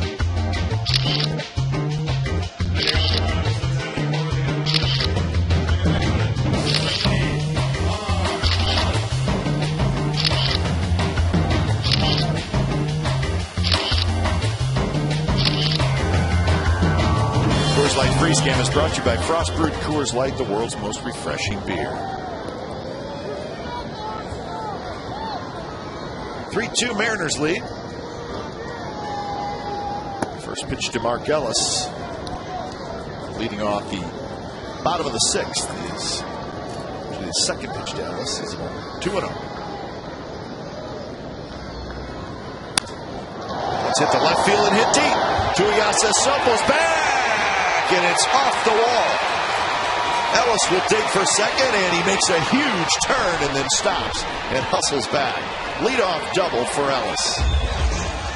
Too much on the line. I think Martin thinks that he might have gotten enough of it, but Gio Gonzalez would like to have seen the game tied with a home run. Another very good swing, similar to his first at bat. And Mark just right there looked like get up, and it just did not. He was running hard, knowing that as he thought he didn't get enough on the swing.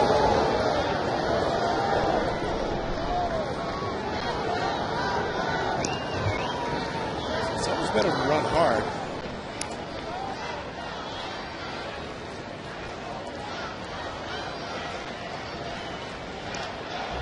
Let's call this a bunt attempt.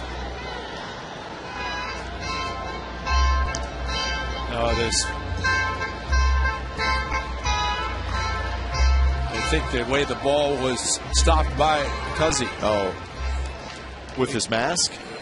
Well, somehow it stopped, and Bob Garrett's probably asking, should it be awarded third base? Ajay pulled the bat back, hit Cuzzy, and went up into his chest protector, then drops down eventually. And he stopped it right there, and then it comes down. Okay. Huh. So I guess if the ball had actually gone down his shirt, it would have been a dead ball. And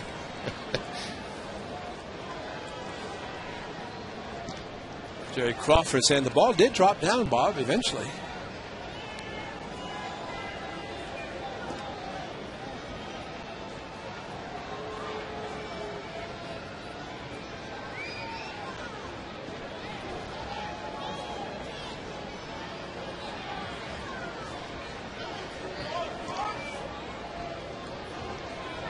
See something different every day. Every day. Yep. That's why you come to the park, you're going to see something that you've never seen before. All right. That ball was completely missed by the catcher Moore. And hit Phil Cuzzy, the home plate umpire, and he stopped it from being a wild pitch. So you could put a save next to his name. And it was a strike on top of it? I'm not sure what it was called. Rajay pulled the bat back. They had a strike on the board. 2-0. So I think okay. Scoreboard's incorrect. I agree, because he definitely pulled it back. So they just, since they didn't get a call or sign from the umpire, they assumed it was a strike, which it wasn't. Jamie Wright starting to throw. The board is being corrected now.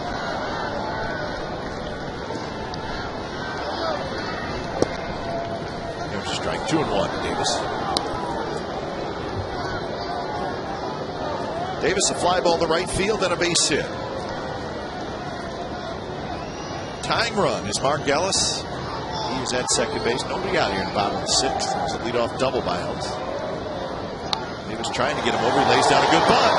French is not going to be able to make a play, and everybody's safe. First and third, nobody out. Well, that's what makes it so tough if you're a pitcher infielder with Rajay Davis and his speed bunting. This is why Ty Waller is saying you have the speed, bunt a little bit more.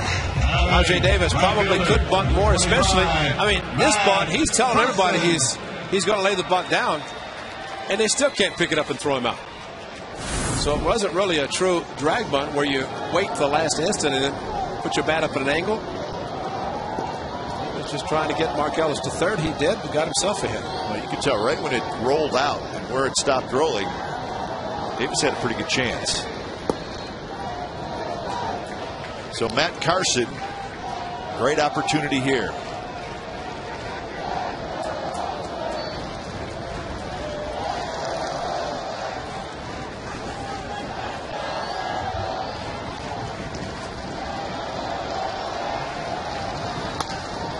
Hits it hard, and they're going to have Ellis in a rundown, and Moore is going to chase him back, and then the tag will be made. Well, that was about the worst case scenario right there. You lose the runner at third, and an out is recorded. I think Mark Ellis thought they might go for the double play, but Lopez, because it was the tying run, decided not to.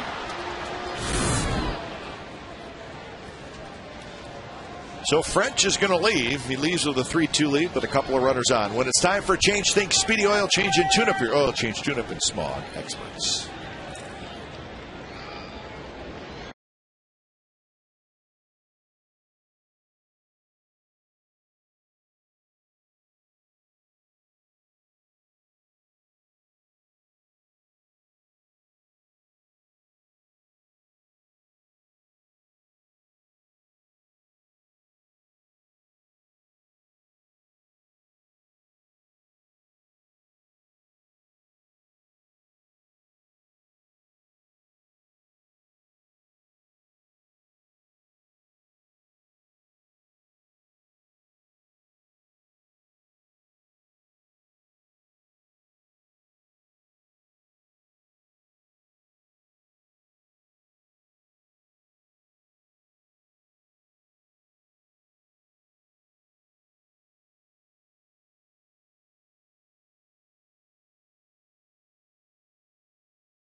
Of the Oakland Athletics and may not be reproduced or retransmitted in any form, and the accounts and descriptions of this game may not be disseminated without the express written consent of Athletics Investment Group, LLC.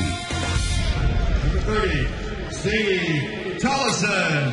That is Luke French. He is done for the night. It was 5 1/3, and now it's Jamie Wright. Jamie Wright has pitched in the first 2 games of this series, and he's back out there again in game 3. Got a very good sinker, and that is, I'm sure, what the Mariners are looking for right here. Steve Tollison, the hitter. So Davis is at second, Carson at first.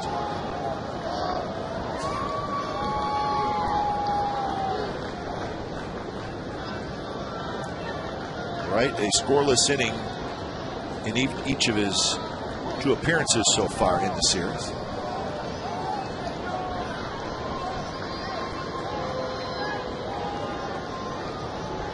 Well, last night, Ray, 2 for 12 with runners in scoring position, and that's one of the reasons why it was a frustrating night for the A's. They left 13 on base. Exactly right. They've had some chances in this game. They've left 5 on in the first 5 innings. Runners take off. Throw to third is not in time. Double steal.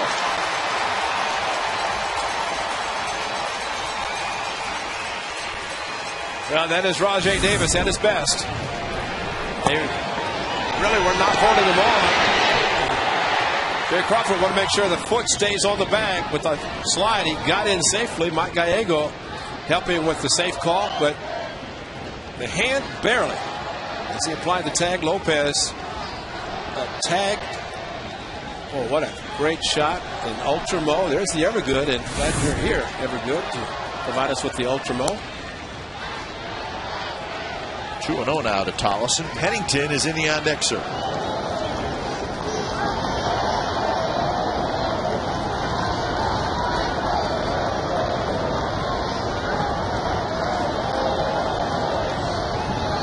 Infield in for Seattle. That went way outside. Now it's 3-0.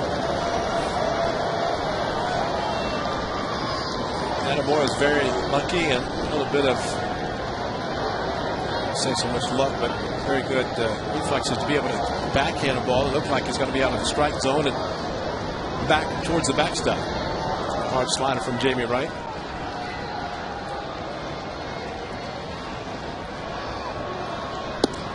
That fastball runs inside, and it's a 4-pitch walk.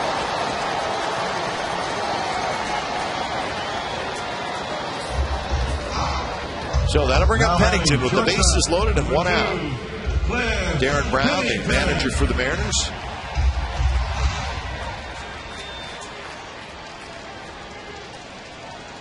So a big opportunity for the A's.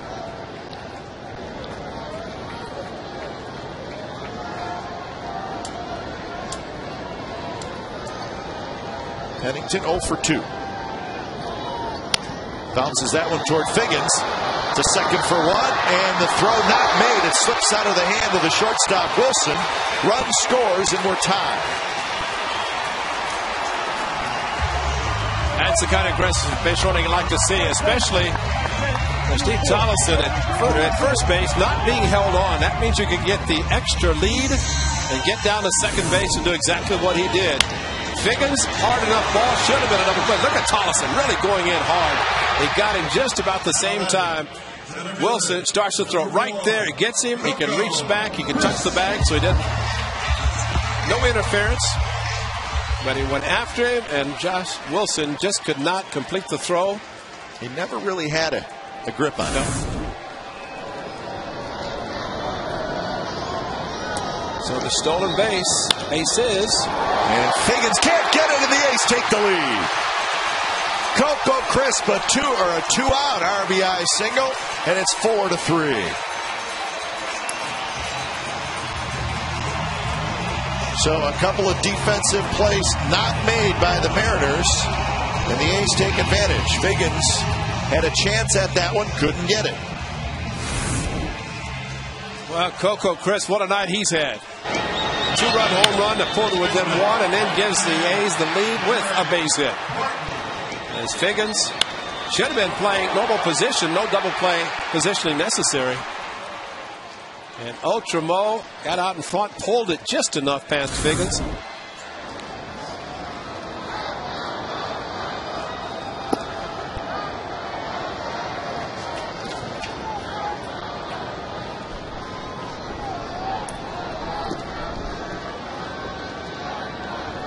So a 2 spot for the A's here in the 6th to take the 4-3 lead.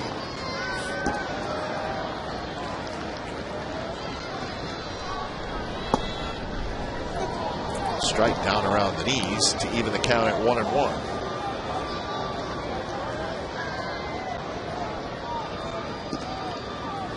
Luke French left with the lead.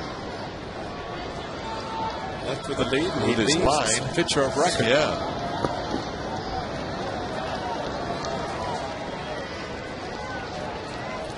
The A's down 3-0 have come back to take a 4-3 lead.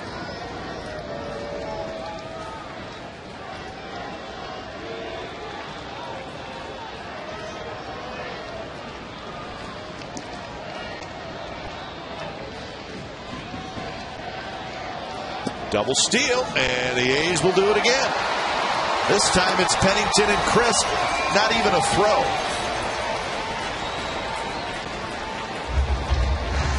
Derek Barton again taking the pitch.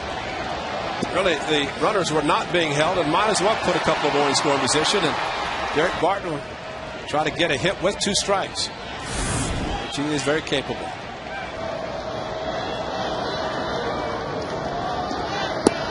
So the A's have 4 stolen bases in this inning. 2 double steals.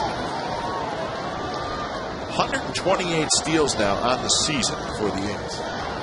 3rd most in the American League.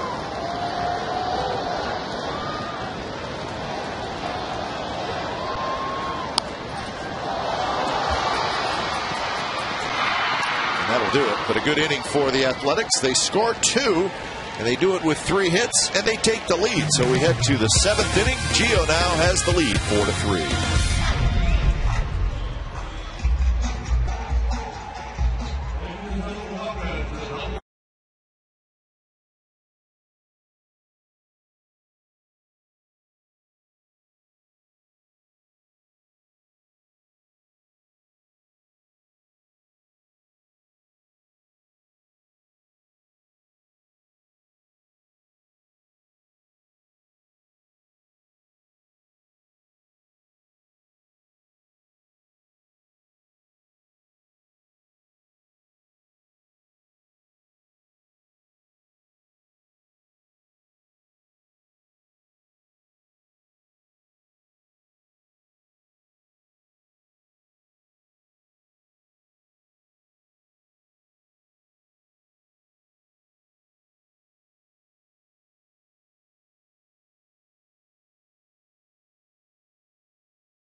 Bill King is among the nominees for the 2011 Ford C. Frick Award and needs your vote.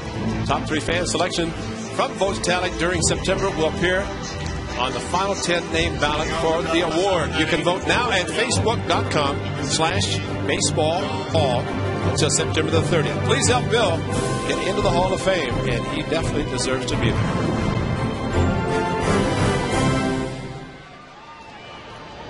So we can help him get there. It's a matter of time. Let's get out and vote. Vote early, vote often. Gio Gonzalez now working with the lead. 4-3. He's over the Mariners. It'll be Wilson, Ichiro Suzuki, and then Figgins. Pitch 1-1. The count.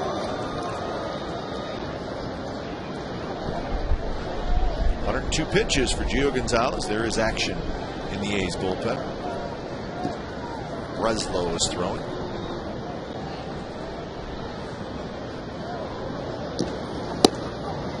Josh Wilson hit by a pitch in the 2nd, struck out swinging in the 4th. Brett Anderson start. Breslow was up in the 8th inning. Anderson got the first 2 out, and then Breslow came in to face Ichiro. Maybe batter to batter with Ichiro in the on-deck circle, then the switch hitter Figgins and Russell Brandon, the lefty, who up 4th in this inning.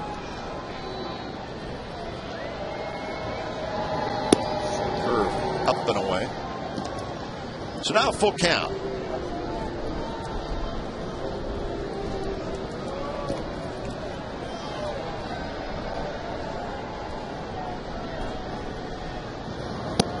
Swing and a miss. He struck him out. Right to the fastball. Well, Ray, talking about Bill King. Let's reminisce a little bit and listen in. Now batting. Ricky goes. A pitch taken. He's going to have it. He does. Ricky Henderson, no contest, steals third base, jerks the bag from its moorings, and holds it aloft, representing number 939.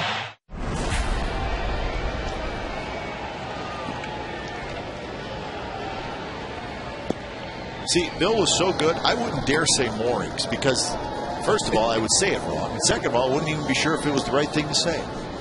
But with him, it fit. You'd say morning and it was the afternoon. He ripped it out of the morning. That was a great call. And I think it's only fitting that that call made by Bill King, which is a Hall of Fame call, because Ricky stole the base, number 939, breaking Lou Brock's record. But the inning was Lon Simmons, who was already in the Ford Frick section. Lon said, Bill, take the mic. That's the class of our good friend Lon Simmons that he did. Ricky breaking the record, and so that's. They'll eventually both be there. Unfortunately, Bill will not be there to accept the award himself, but we definitely hope there's enough folks to finally get him in. He definitely deserves it.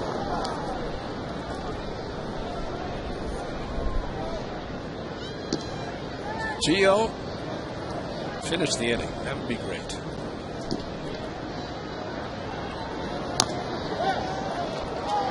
One and two to Ichiro, who was 2 for 3, a single and a double.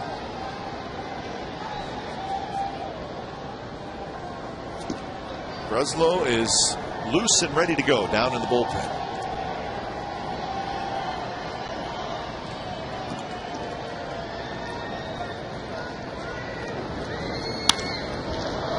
To left field, Rajay Davis playing shallow. He's right there, and that is out number 2. Steve Sales, head athletic trainer for the Athletics. Happy birthday, Soupy. His mother called Juanita. That's what he said. All right. It's Steven Sales, not Steve. It's Steven. Steven Sales. Happy birthday. So his mother, I think, probably down in San Diego. I know that's where Steven grew up. And he told me today, as Ty Waller, there was a great presentation on the Diamond Vision of Ty Waller when he played for the Chicago Cubs. Yes, a bunch of highlights from Ty. Facing Steve Carlton. And I was talking to Steve Sales about that. And he says, yeah, we were neighbors. Grew up in the same area, San Diego. He said that Ty Waller was a high school phenom, and I knew he was going to be drafted. And he was, facing Steve Carlton. And guys on the field got a big kick out of seeing A's bench coach on Diamond Vision. Pretty good swings. Yeah. As good as you're going to get against Carlton. That's what's great about David Dunn, Troy Smith, and crew over in Diamond Vision. Ask them to do something, and they got it. They got it done. They got the good highlights. With this highlight of 1, 2, 3, 7. Finish off Figgins.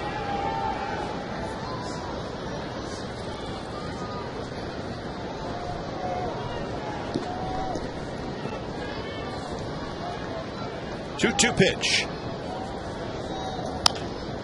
Bounced. Tolleson goes for the backhand, and it kicks off and rolls into foul territory. And Figgins is going to end up at second.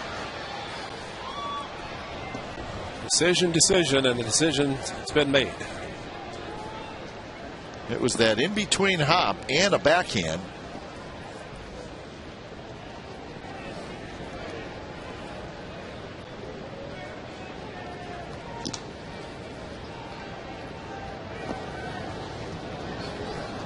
So, going to be a hit, and Gio Gonzalez is done for the night. When it's time for a change, think Speedy Oil Change and Tune-Up, your oil change, tune-up, and smog experts. Nice ovation for Gio Gonzalez.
James with the lead, but the tying run is at second for Branyan, and Craig Breslow is the new pitcher. So Breslow against Branyan.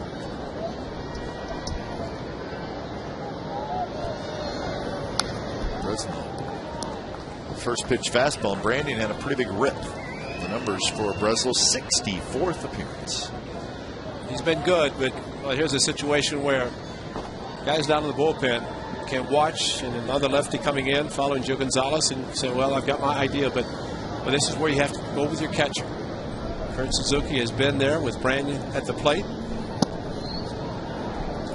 Let's see.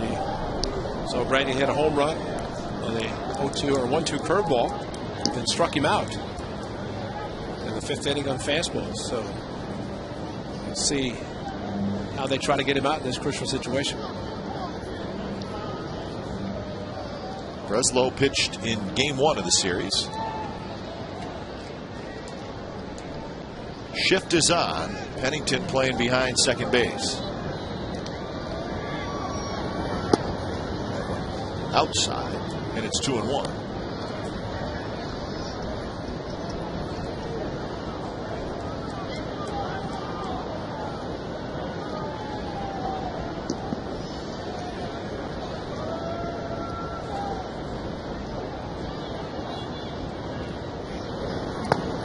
Blocked by Suzuki. Mitt comes off Kurt Suzuki, but he's still able to block it. It'd be good to do that. He is. That's why he'll do anything he can to block the ball. Ball in the dirt, but he smothers it. Turns his glove properly, and right in between his legs, just drops the glove. Said, I get the ball, heck with the glove. Don't need it. I've already blocked it. A little padding on his thumb that came off also.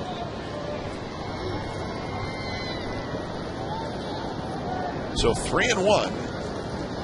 Lopez, a right-handed hitter in the on-deck circle.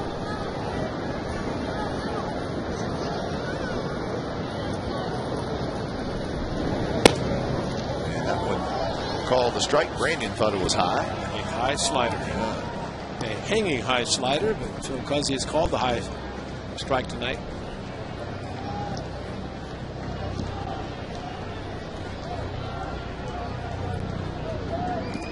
Payoff pitch, Breslow to Branyan.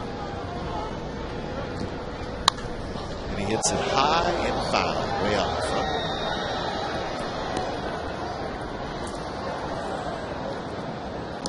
This guy's so dangerous. He can hurt you just with his aggressive swing. Yep. And as much as you know, pretty good hitter, right-hand hitters now on deck circle, first base open. I throw the same slider that Jack Cuss got a couple of bats ago.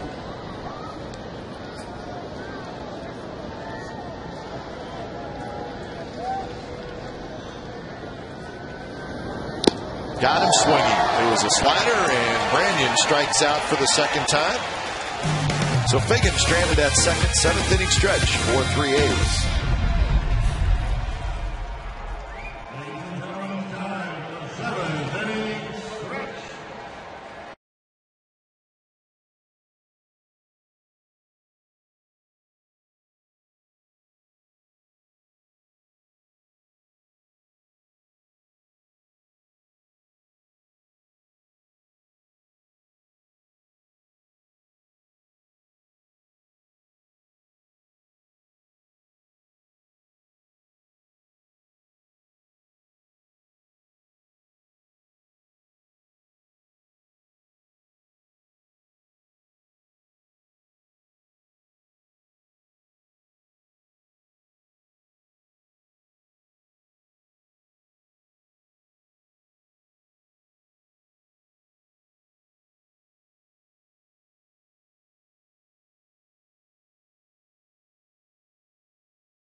Bottom of the 7th inning, the A's with a 4-3 lead over the Seattle Mariners, trying to win the series. Kurt Suzuki. It'll be Suzuki, Cust, and Ellis here in the 7th inning. Brian Sweeney is the new pitcher, so when it's time for a change, think Speedy Oil Change and Tune-Up, your oil change, tune-up, and smog expert. So Sweeney comes in. He pitched in Game 1 of the series.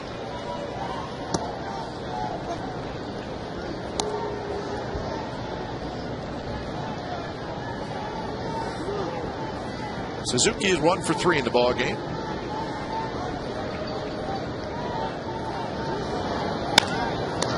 Bounce right back to Sweeney, reaches out and grabs it, and that's out number 1. A's Baseball on Comcast Sportsnet California is brought to you by Cash Creek's Cash Perfect 10 giveaway.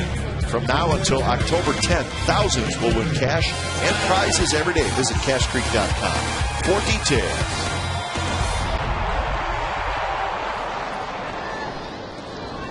Chilly night at the ballpark.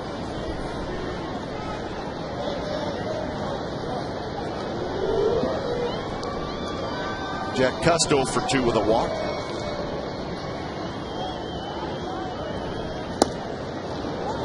Changeup, swing and a miss. A's are accustomed to playing close games. This is another one that they know a lot is on the line. The Angels have won, and of course the Rangers won early. The Angels finally did finish the game. They did. They won in 16 innings, 4-3. They had a lead going to the 9th, but the Indians tied it, and then they went on to play through 16. The Angels got the win.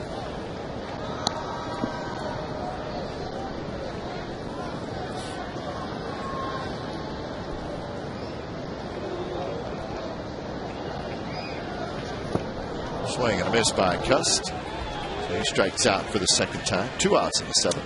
Now's the time to secure a 2011 A's ticket plan by placing $150 per seat deposit on 2011 ticket plan. You will receive an authentic A's jersey of the player of your choice. There are a limited number of jerseys available for this promotion. Get more information online at oaklandathletics.com or call 510-638-GO-A's.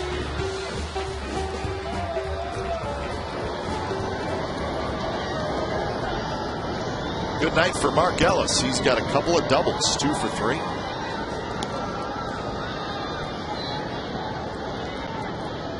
He scored 2 in the 3rd and 2 in the 6th.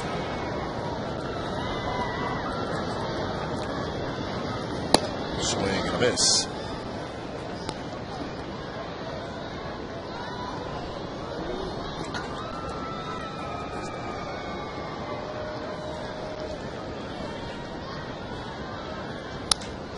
Ellis hits one to left field, playable for Tuiasa Sopo. And that's out number 3. So Sweeney has a 3-up, 3-down inning. We head to the 8th inning. It'll be Lopez, Moore, and Kochman. 4-3 Athletics.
in to end the 7th inning. He did that with the tying run at second base. So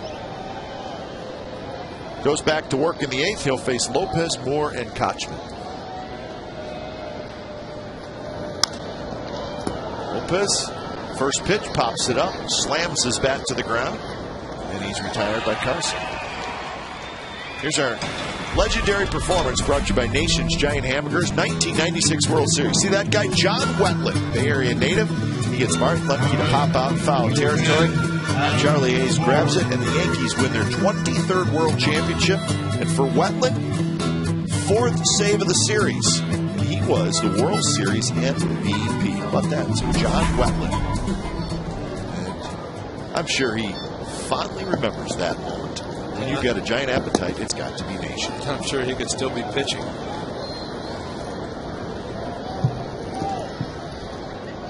So the Yankees won it in 5. He saved all 4 of the wins.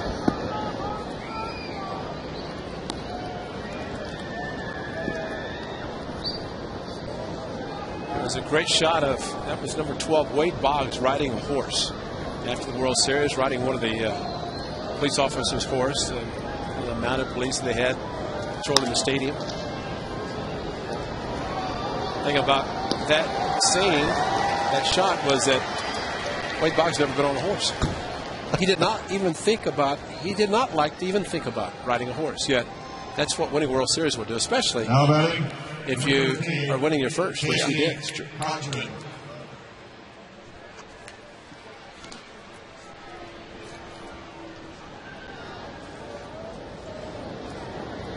He probably the next morning said, "Did I really ride that horse?" On the ground to Ellis. Breslow is going to have a 5-pitch, 3-up, 3-down inning. Thank you very much. So great job by Breslow. Bottom of the 8th coming up, 4-3-8.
Here's our game summary brought to you by McDonald's. 3-6-0 for the Mariners, 4-8-0 for the Oakland Athletics. The 1-run lead going to the bottom of the 8th inning.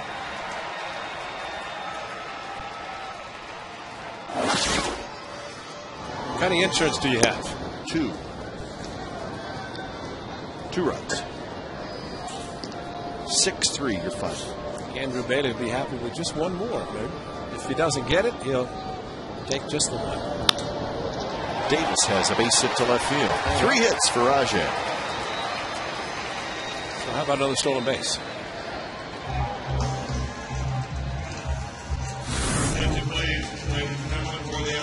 Fastball high and a little bit outside, and Rajay Davis Jeremy Hermida. Hammered to left field. He's done that a couple of times tonight, 3 times to be exact. So pinch hitter Jeremy Hermida will hit for Carson.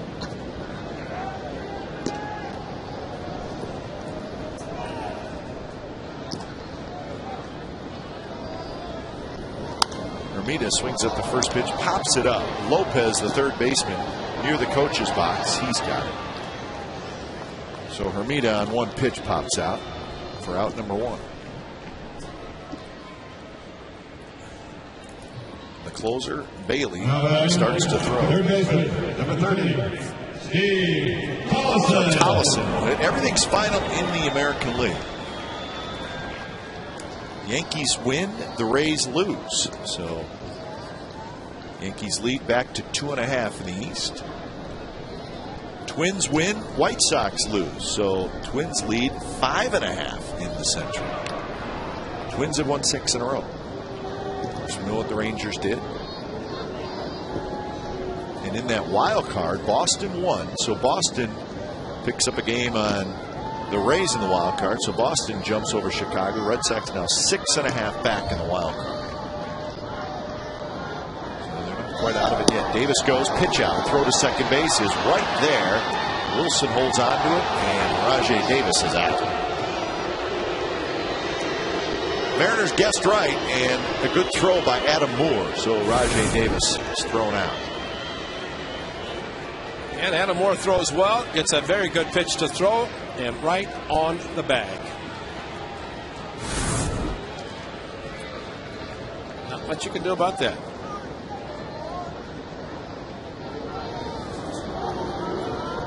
So 2 outs now, and Tollison waits, and he hits it hard into the glove of the third baseman Jose Lopez. Side retired. 9th inning. Bailey's coming in to close it. It's the A's 4 and the Mariners 3.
People say yes to Toyota than any other brand in California.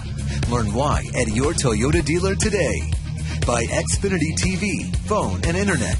Reinvented by Chevy with a full lineup of award-winning cars, trucks, and crossovers. And by Verizon Wireless, introducing the Droid X, the next generation of Dodge.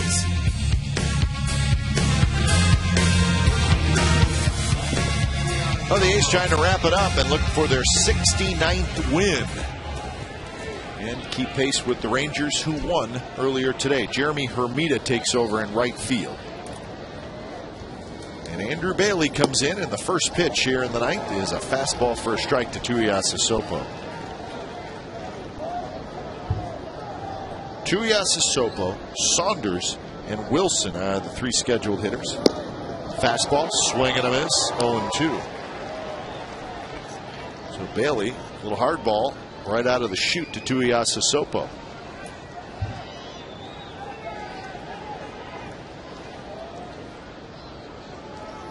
Strike! Strike 3 call right on the outside corner. 3 pitches, 3 fastballs. Tuiasa Sopo strikes out. And the last one, they paint right on the outside corner. Andrew Bailey right over the top with a slight tailing action in the outside corner. And perfectly thrown. And had he swung at it, it was not going to do much damage anyway.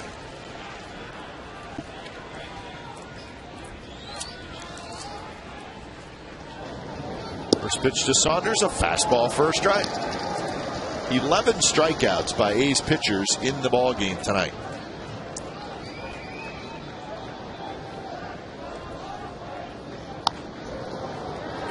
Tollison, kind of a cue shot. He guns it across. That's out number 2. Time now for the Jeep drive of the game. You're going to be fooled on this one. You think it's going to be the 2-run home run. It's not. It's the single, the base hit to drive in the go-ahead run. It's Matt Carson. So, Coco Chris with 3 ribbies tonight. Ladies and gentlemen, for the Mariners, batting for Josh Wilson, number 12, Ryan Langerhans. So Ryan Langerhans is going to pinch hit for Wilson.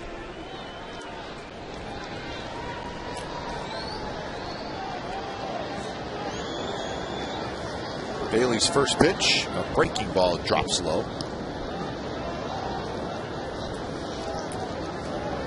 Breslow, an inning and a third. Retired all 4 with a strikeout, so great job by Breslow.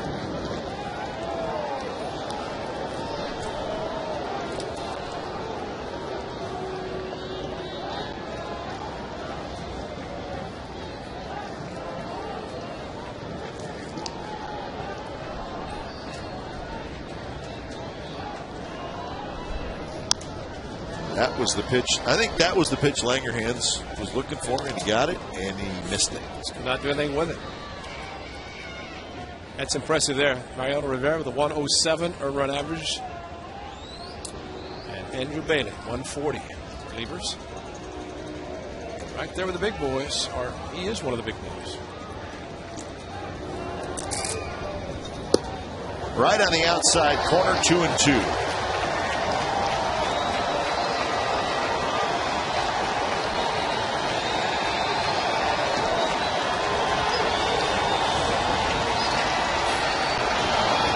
Strike 3 called outside corner with the heater, and Bailey strikes out a pair, and he gets save number 22.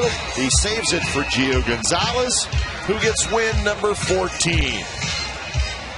So the A's take the series from the Seattle Mariners 2-1 as they win it tonight. Final score 4-3 after trailing 3-0. So a comeback win for the Athletics, and they remain 7 back of the Texas Rangers in the AL West. Don't go